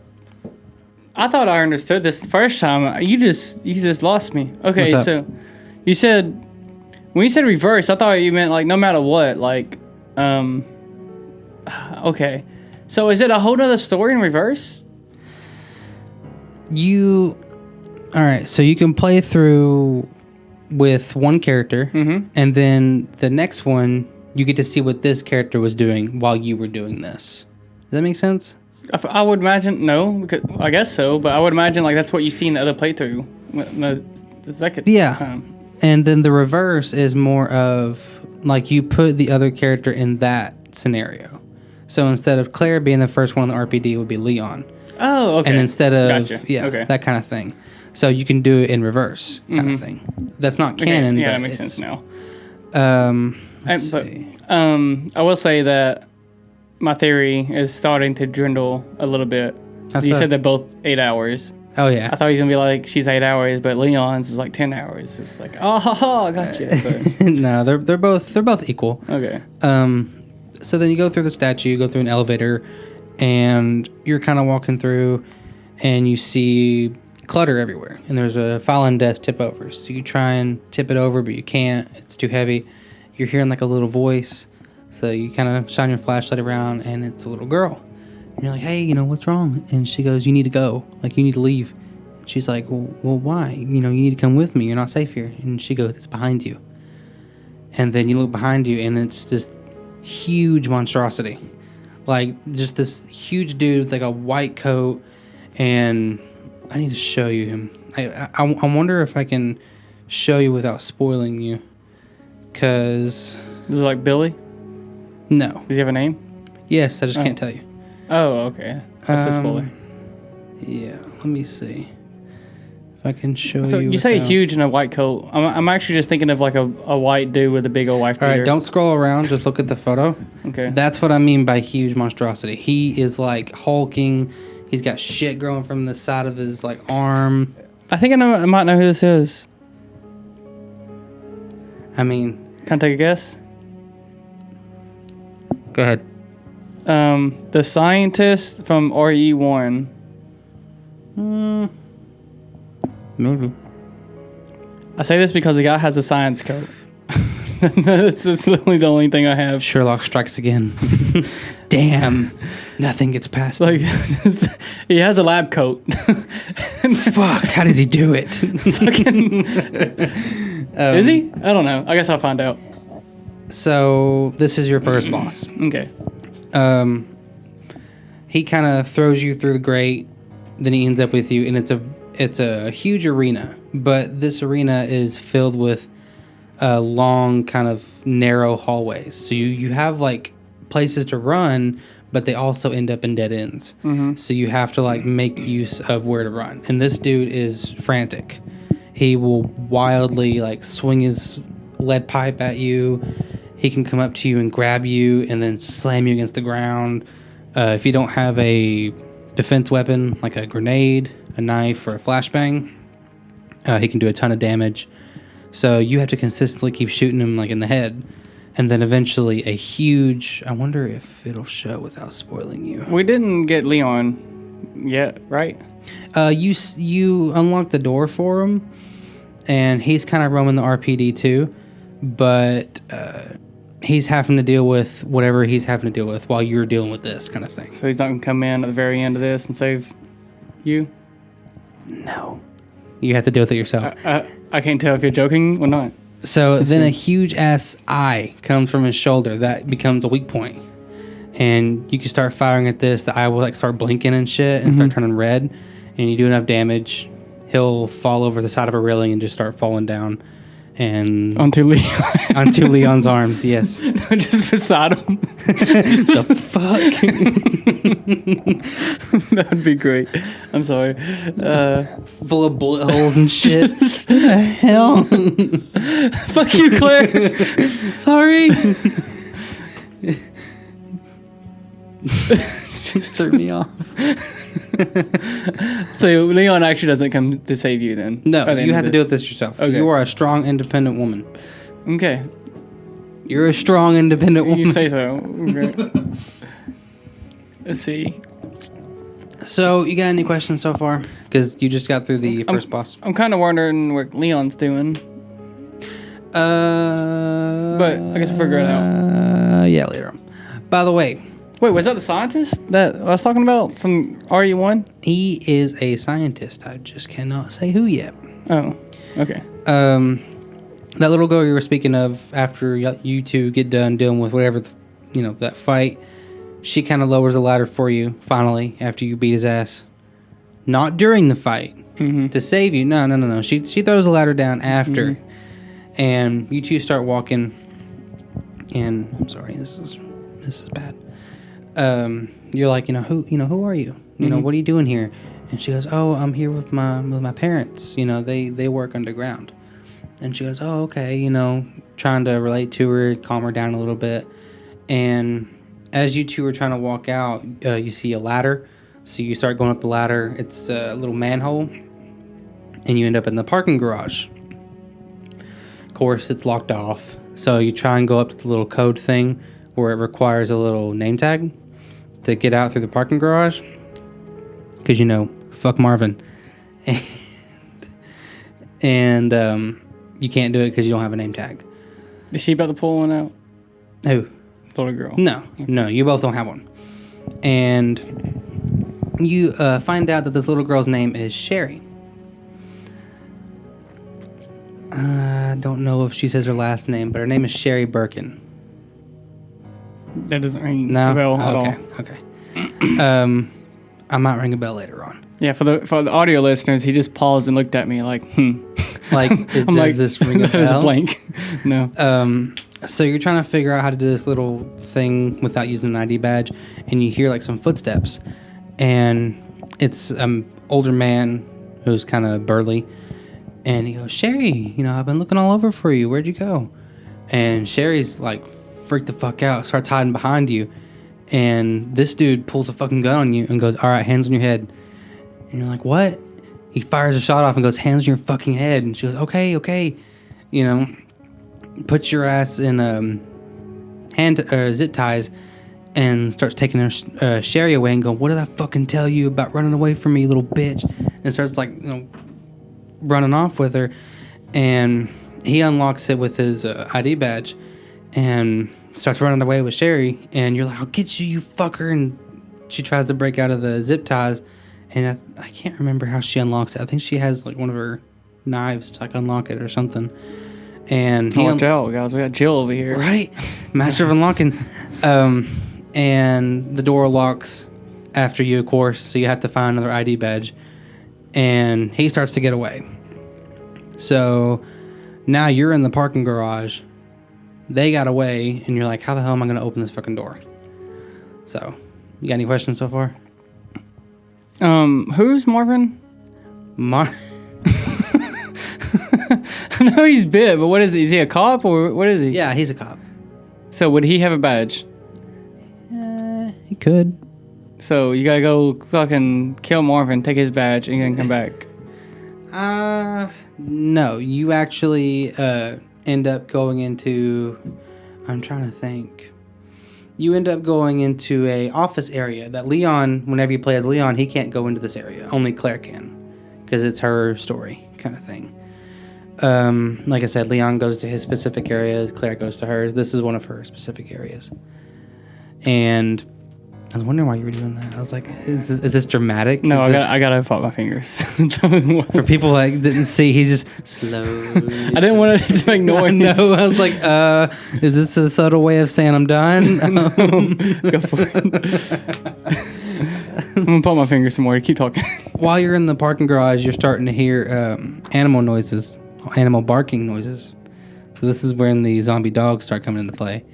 They're nothing like special. They run at you, and you can shoot them a few times, and you can actually kill them.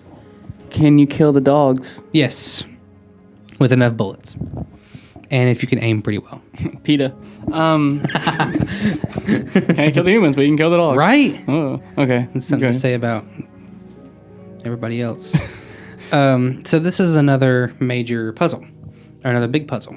So you end up going into the chief's office, and that's where you see a spare badge. It's locked behind a big gate, or locked behind a little gate, and there's a little electronic puzzle. You have to find 2 electronic pieces back in the RPD. There's some keys laying around that will unlock doors that you previously couldn't unlock before. So you have to memorize. Actually, you don't have to memorize, because you can pull up your map, and if you examined it, it'll show on the map where that door is, so that you can walk back there and unlock the door. But if you didn't board up the windows by this time, there will be zombies flooding that corridor where there weren't before. So from the first time you walked through with ease, now when you go back through it, there are fucking zombies there because you didn't board up that window, kind of thing. How many? Like a lot? Or it just depends how many windows? It depends on how many windows. I have played it to where I didn't board up any windows, and there was more than 6. Okay. And it kicked my ass hard. And not only that, but clickers will be spawned into that area too. So not only do you have to walk so that you don't alert this clicker, you have to walk around it. Or if you choose to run, you have to outrun the clicker behind you and the zombies around you.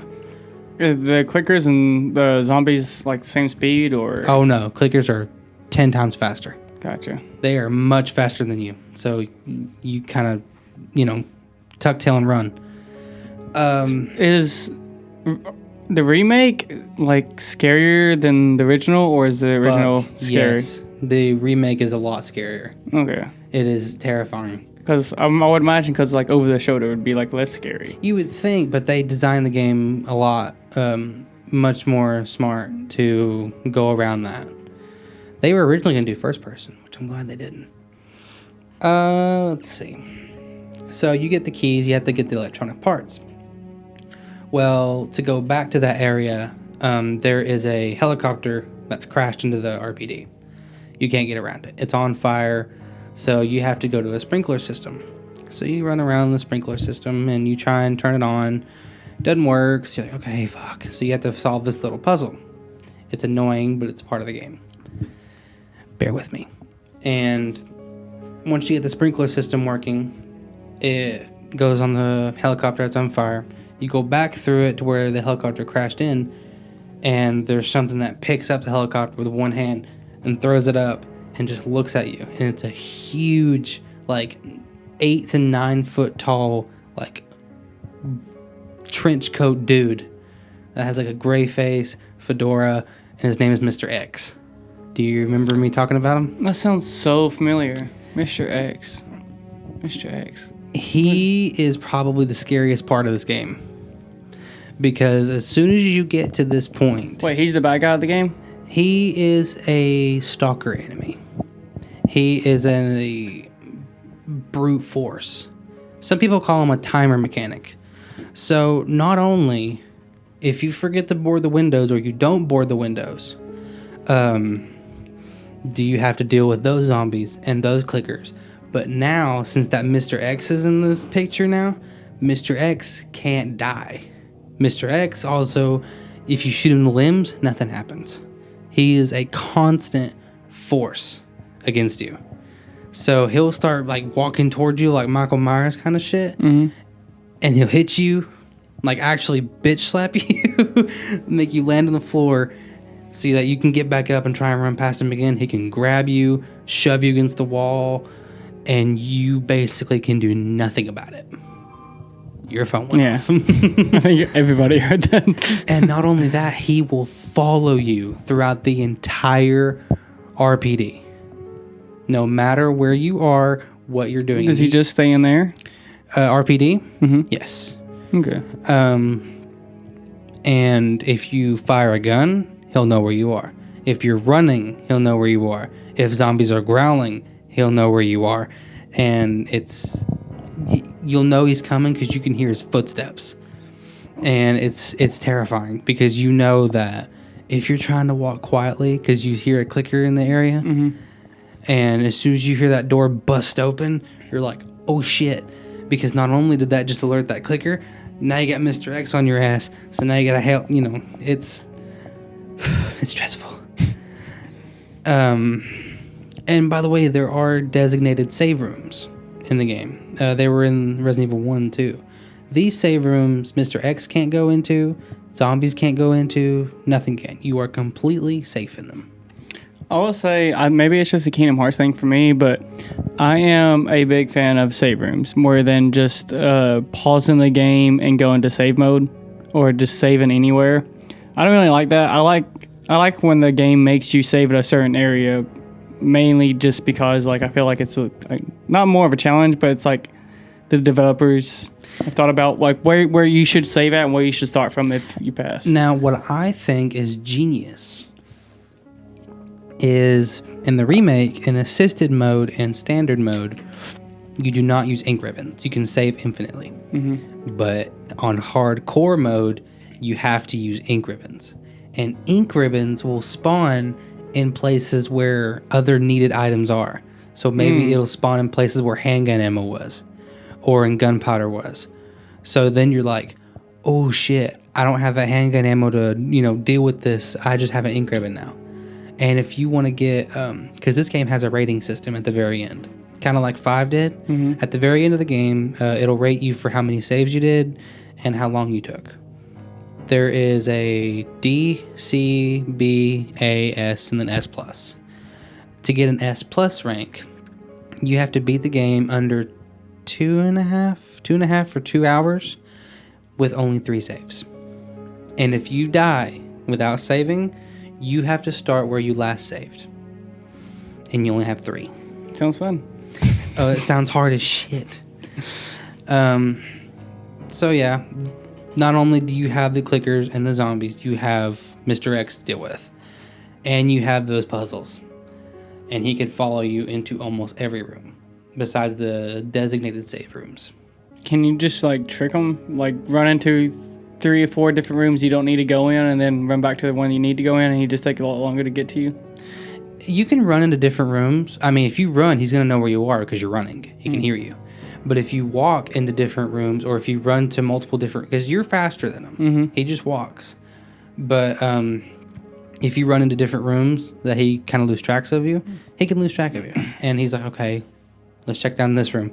And he'll kind of walk away from you, and then you could go back to being stealthy. Can you distract him on purpose? Can you be in a room, like room 3, and just run on purpose in a circle, and then like walk into like room 6 where you need to be?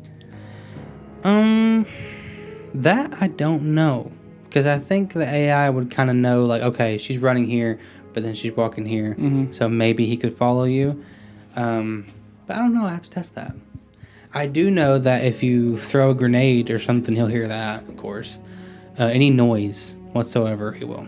There's also an examine mechanic. This is for the puzzles. So let's say a puzzle required this. Okay. You can go into your inventory and click examine, and you can like twirl it around and stuff. And if you twirl it around to a certain spot, you could see something kind of hidden in certain items. You can press a button and it'll separate it. And that's what you actually need for the puzzle. For certain things. Nice.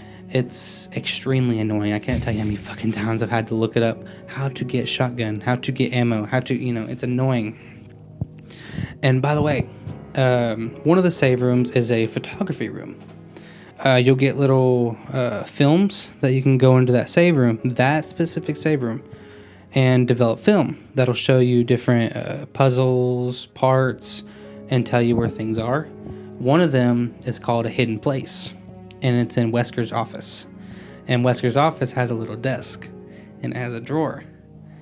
And in the original game, that drawer, if you were to click it 50 times, it would open.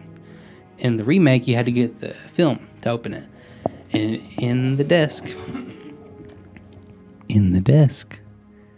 there is a picture of Rebecca as a teenager. Wait, like, Rebecca, is that my favorite? That's your favorite one. Hey! But it's like a creepy, like kind of... It's in Wesker's office, and it's like a provocative that is like photo. The best thing it could be. I mean, whatever, Provocative, yeah. Yeah, or not, doesn't matter. But it being a picture of Rebecca, like, that's my favorite one. Like, what? Of all the things it could be, it had to be my favorite character. Hell yeah. Right? Let me get it. I don't even know what Rebecca looks like. Let me show you real quick.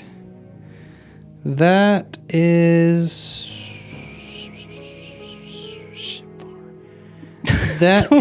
So, think about the person...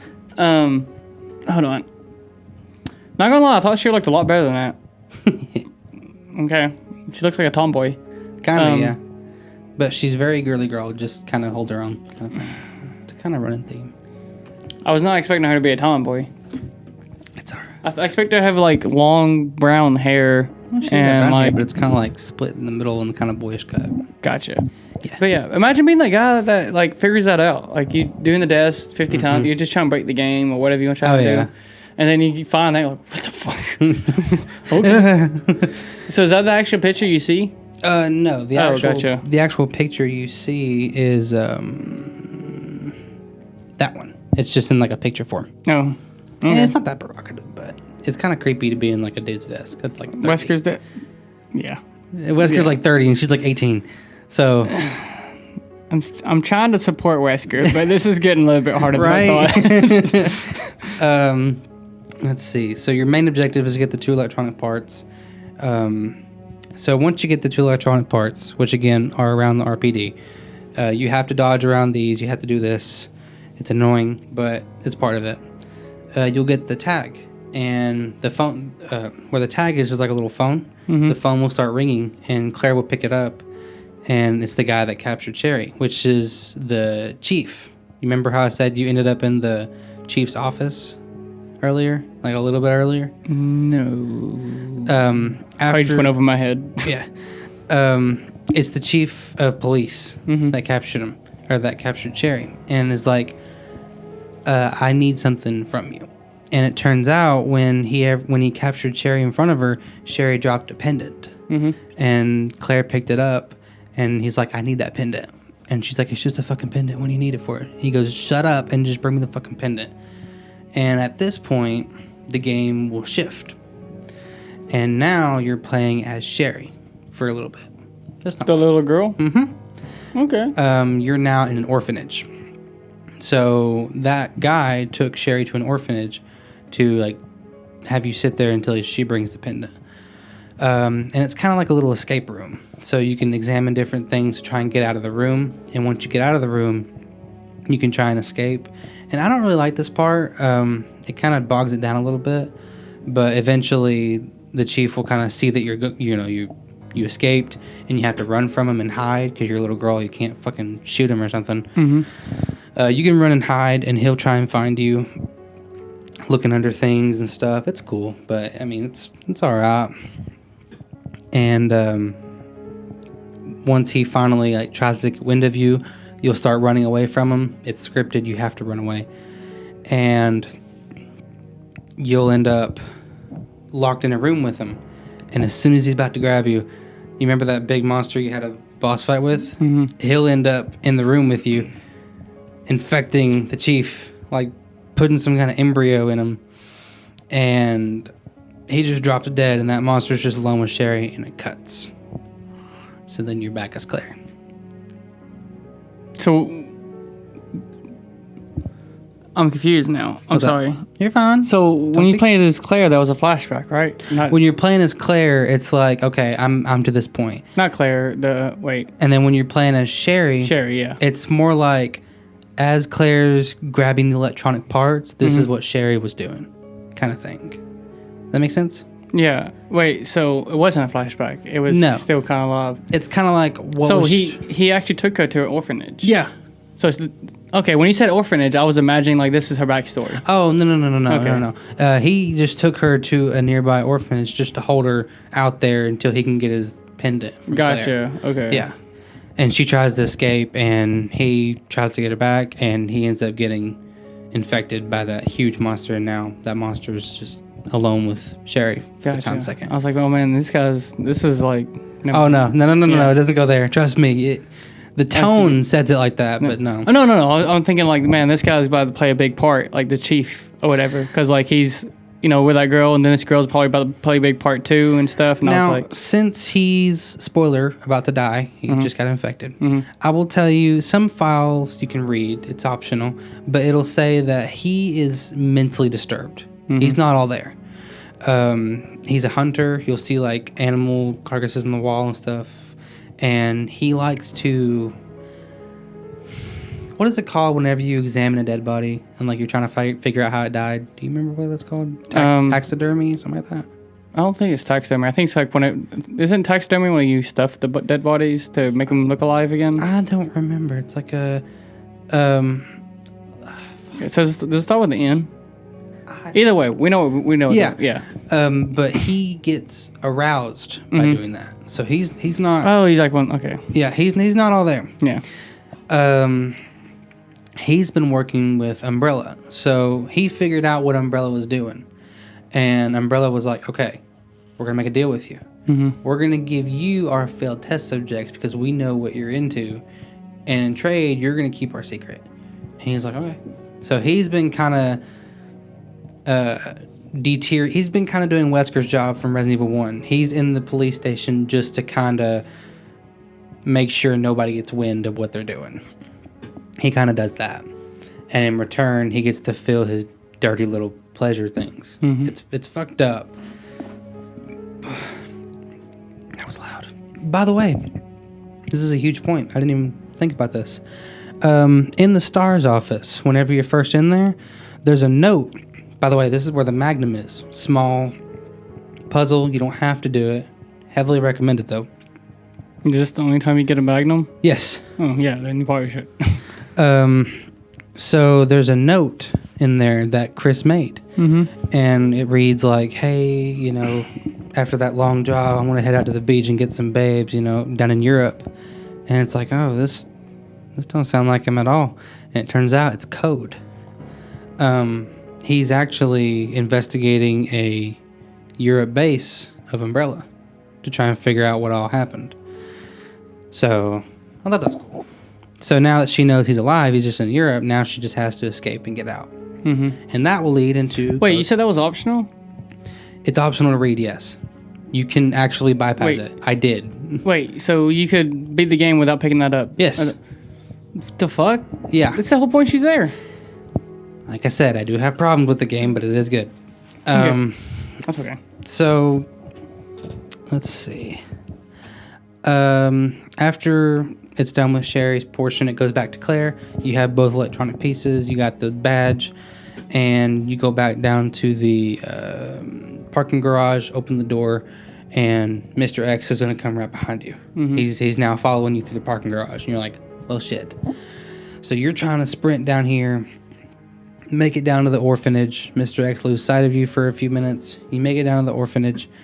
You see all the fucked up things that they just, went through during Sherry's portion. And I'm trying to think. You end up finding Sherry, but as soon as you find Sherry, of course, Mr. X follows you. And you're like, oh shit. So it's like a big linear running section for a little bit. You both try to get an elevator to try and get away from him. Mr. X pries the elevator open. And as soon as he tries to prise it open, a pair of claws just come through his chest, rip him through it. So throughout the whole game, you cannot attack this dude. He is seemingly invincible. When you you alright? Yeah, you're good. It's about to sound really weird, guys. So, yeah, sorry, but this whole time, you've been running from this fucking nightmare. Yeah. And someone else comes up and fucks this nightmare up like it's nothing. Yeah. Basically. Claws right through him, rips right through him, and it's oh shit. And it's that monster you fought with. So... Wait, what monster? The monster from the boss fight. The one that infected the chief. The one that fell down on Leon? Yeah. Okay. Yeah, that one. You're going to hear from him a lot. Can you hear this, by the way? Yeah. You can? Yeah. Oh, okay. I think we're doing that. I keep thinking I can do this, but nope, I can't. Shit. So that happens, and you both, end up... Claire ends up hitting her head on the elevator, so she passes out, leaving Sherry there to deal with what's going on, because you just got your ass handed to you. She picks up a rocket launcher. Right. Can you imagine a little kid picking up a rocket launcher, picking it up wrong, upside down or some shit? I just imagine when she shoots it, she starts flying up in the air back. Thinking what I imagine. Yeah. Capcom, hire us. We can write a great story for you. She picks up the rocket launcher, fires it. Wait, so are you playing as Sherry again? No, okay. No, it's just a little time lapse. Gotcha. So screen fades, and then when it comes back, you see an older woman over you. And she's examining you. She's in another white coat. And, of course, the scientist. And she's, examining you, taking notes and stuff. And you're like, what the fuck? Where's the kid? Where's Sherry? And she's like, oh, she's fine. She's over here. And you're like, well, thanks. Mm-hmm. So then you go over to look, and it's a big glass wall. And you see Sherry, in the middle of, a room full of, I want to say debris, and she's just laying there. And you're like, what the fuck? And you look over her, and you're like, hey, are you okay? And she's not answering. So you go back to that woman, and you're like, hey, what the fuck's wrong with her? Why aren't you doing something about it? And she goes, oh, well, she's, she's all right. She's okay. Is Sherry going to be, the final boss? No. She's not going to be the social powerful thing hidden inside of a little girl? No.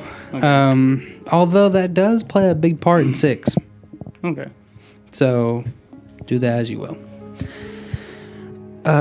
So it turns out that woman that's kind of examining you is Sherry's mother. She is a scientist that has let her work kind of overcloud her motherly instinct kind of thing. So she tells you that this is the way to get to her. I can't get it open, so good luck. Mm-hmm. And you're like, okay. So... there's a VHS nearby. And I say this because this is where you get a lot of backstory. And I think we'll end it after this because this is a kind of a cool thing. You put the VHS in, and it's a video cam of a soldier. They're running into a facility, and there's a man in a white coat messing with something, and the soldier says, get your hands up. We're taking this. The guy turns around, grabs a briefcase that's handcuffed to him, and goes, "No, you're not doing this." And the soldier goes, "Mr. Birkin, we're taking this." And it turns out that the man that they're talking to is William Birkin. So from the first Resident Evil game, Albert Wesker worked with a scientist named William Birkin. Do you remember that? I think so. Very vaguely. He created something with Lisa Trevor. Lisa had mutated by the T-virus and was able to regenerate. Mm-hmm. Well, he kept her as a test subject, and this was his work. So now he's created something called a G-virus. It's a much powerful, much more potent version of the T-virus. It's able to adapt to whatever it takes damage, it will adapt over it. So it's very dangerous, very, I'm trying to think of the word. You remember Doomsday? Yeah, that's when you were saying that, that's what I was thinking of. Like Doomsday from Superman, yeah. Basically, any damage he'll take, he'll grow from it. Well, he's not giving up these samples of G-virus. He's like, these are my life's work. You're not taking this from me. So they start like, all right, you got one more chance. We're going to fucking open fire on your ass. And he's like, no, you're not doing this. And then, of course, they start open firing. Bullet holes start going through him. He drops the briefcase. The samples burst everywhere. And then there are little rats that start eating it. And they go back into the sewers. So not only was the infection growing from the Arklay Mountains, it was also growing from the sewers into the water system. So anybody that drank the water was then turned. So, wait, who were the ones trying to bust in and grab it? Those would be Umbrella soldiers. Umbrella, at this point, when Raccoon City is falling to pieces, they're trying to do whatever they can to cover up what they did. That's why Mr. X is there. They sent Mr. X in to wipe out any witnesses, anybody of anything, of what happened in Raccoon City, so that they can kind of brush it off, make a new slate, and go, oh, okay, well, this didn't happen, so we're still open. We're still a pharmaceutical company. So the guy your first boss, that's that guy. Gotcha. So whenever he was shot a bunch of times, he had a spare sample.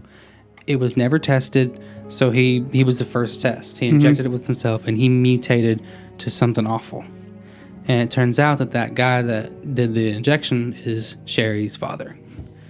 So the reason why that monster wanted to get with Sherry is because the virus was able to mutate and bond with William.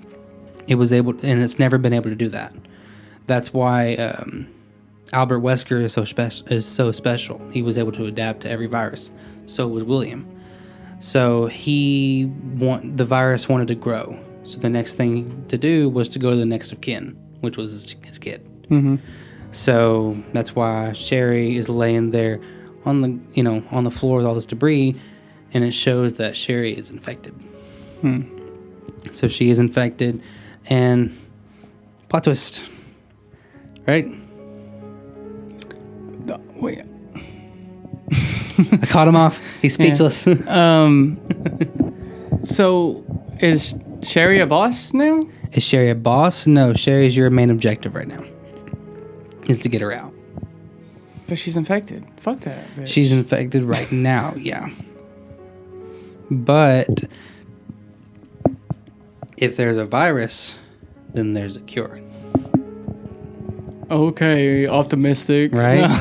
I mean, it's a little kid. Are you going to shoot a fucking kid? Yes! You going to pull a Rick Grimes? Yes! The fuck? We just went through, like, hey, what if I, mouth up, fucking get rid of a mouth on a zombie, would it still be able to attack me with its fucking no legs? Yeah!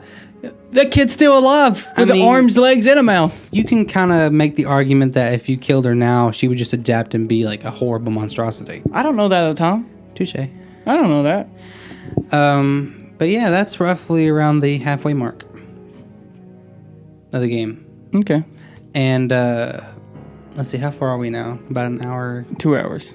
2 hours? Yeah. Wow. Well, it's an hour and 55 minutes, basically. Wow. Okay.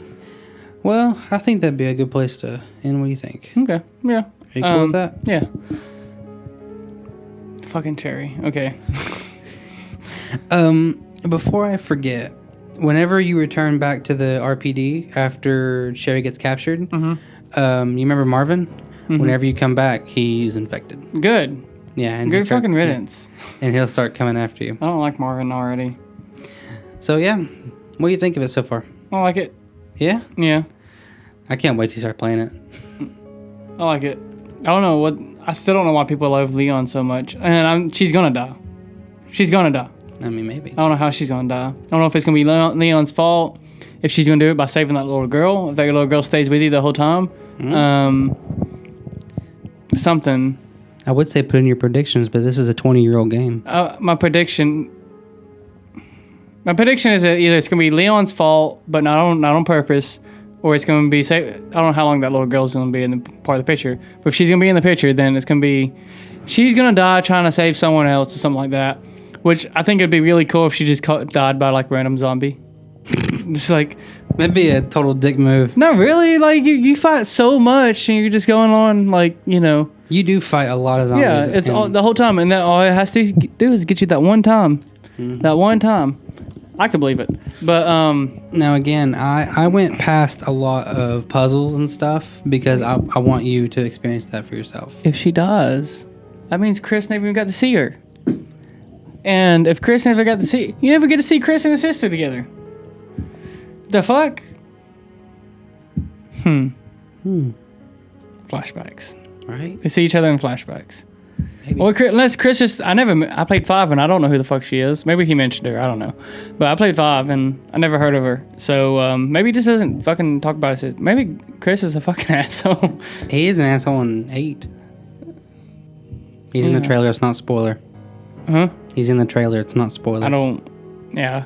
So he's in 1. All right. He's in 1. Okay, you don't have to tell me, actually. I mean, he's alive in 8, so you know he's alive. He's in 1. He's in Code Veronica. He's in 5. Mercenaries 3D. Revelations. Wait, so he skips 2, 3, and 4? He skips 2. He skips 3. He skips 4. He skips Revelations 2. Leon is in 2, 4, 6, and 2 remake. Yeah, that's it. Jill is in 1, 3, and 5. That's it. Okay. I remember in 5 right now. I've said this already. You fight Jill. Yeah, and it's supposed to be a big moment. Yeah, and I just remember playing, and I could tell like the way they played it out. It's like, oh my god, Yeah, but in reality, you're like, yeah, who is this bitch? Yeah, I've never seen. Because I was trying to think, like, did I meet her at the very beginning? Did I meet her at the beginning of the game or something? No. Yeah, I was trying to think. I was like, am I supposed to know who the fuck she is? I have no idea. And Sheva Alomar is not in any of the other games either. I heard about that. She's just in 5. That's it. Yeah. Neither is Josh Stone, or Irving, or Albert Wesker. Bring Wesker back. Honestly, people thought he'd be in 7. He's not. Bring Wesker back. 7's going to be confusing for you. Is it? Yes. Because it was confusing for me. So, in 7, they have the mansion, right? 8, is it also a mansion, but with, like, the tall lady? So, I guess I can tell you this. After 6 came out, Resident Evil was kind of dead. Yeah, I know the bad reviews because of the bad reviews because it was gameplay. all action. Yeah. So when 7 came out, people were like, "Oh yeah, survival horror." Mm-hmm. So they pulled some kind of bullshit in the story. It's a soft. I don't want to say a soft reboot. Retcon or Ex Machina. It's not really a retcon or an Ex Machina. It's more of like a. I don't know how to explain it. You ever seen American Horror Story? I mean, here and there with my girlfriend. All right, it's a continuation of the story, but it's so far apart, it almost feels disconnected. Okay. But it is connected. It's so... You got a beat, by the way. That's good. It's so far beyond it almost feels disconnected, but it is connected very loosely. Okay. 7... Wait, so who's in 7? Who's the mansion guy? 7 is about the Baker estate. in Louisiana. I can't tell you the story because it is a really cool story. But 7 has to deal with the Bakers, how they became who they are, what they do. Bakers, when you say Bakers, you mean like last name Bakers or like they own a bakery? No, the last name Baker. Okay. Jack Marguerite Baker, yeah. 8 has to deal with Romania. Do you remember in Resident Evil 1 where I talked about in the 1700s, there was a Spanish flu, this woman lost her kid. At the very, very beginning? Very, very beginning, yeah. We didn't get any of this information until Village came out. So Village has to do with the very, very beginning of everything that's ever happened in the series. And the new DLC drops this October. Nice. Do I know what it's about? No. Nobody does. Except for me. Except you, yes. You work at Capcom. And maybe you might find out what the DLC is about on the next episode of Gamecast. And if you guys listen to this let me take this off. It's going to sound weird. Whoop! It didn't come off. Okay, there we go. So, that's this episode of Gamecast. Yep. Resident Evil 2 Part 1. What should we call this? Resident Evil 2 and then like a title thing. Like I like the Zombie Strike Back. Zombie Strike Back? Yeah. Okay, that works. Zombie Strike Back. So, if you want to hear what happens to Cheryl and... I forgot her name. Claire. If you want to find out how Claire dies, stick around. Come to the next episode, because she's going to die. She has to die. Like, I feel like she has to die. Oh. Maybe she's alive in her story, and at the end, it's like a plot twist of Leon's story that, like, she dies in Leon's story. So that would be different. But yeah, I do the thing, but I always rant at the outro. Yeah. By the way, if you choose to do this, if you don't bleep this out, the music that you're listening to is the save theme from the original Resident Evil 2 in 98. That's if you choose to do it, if you don't bleep that part out. But that part, no, I think we bleeped out. It's the, safe theme of Resident Evil 2. If you like the music, that's where it's from. They always have good stuff. Well, that's probably the music that's been playing the whole time. The music you're listening to now could be... the outro. Yeah, it's the outro music, and that could have been like a Resident Evil remix. Or just a normal song. No, just put Marilyn Manson's fucking Resident Evil 1 in there from the movie. You remember his like guitar shredding in the movie? Yeah, okay. I should probably do that. I don't like some kind of metal bullshit. Screamo. I'm sorry guys if you can hear me. I know this fucking rocks right now. But I gotta log out. This is Famous for Nothing. Come on the next Gamecast. Later guys. Bye.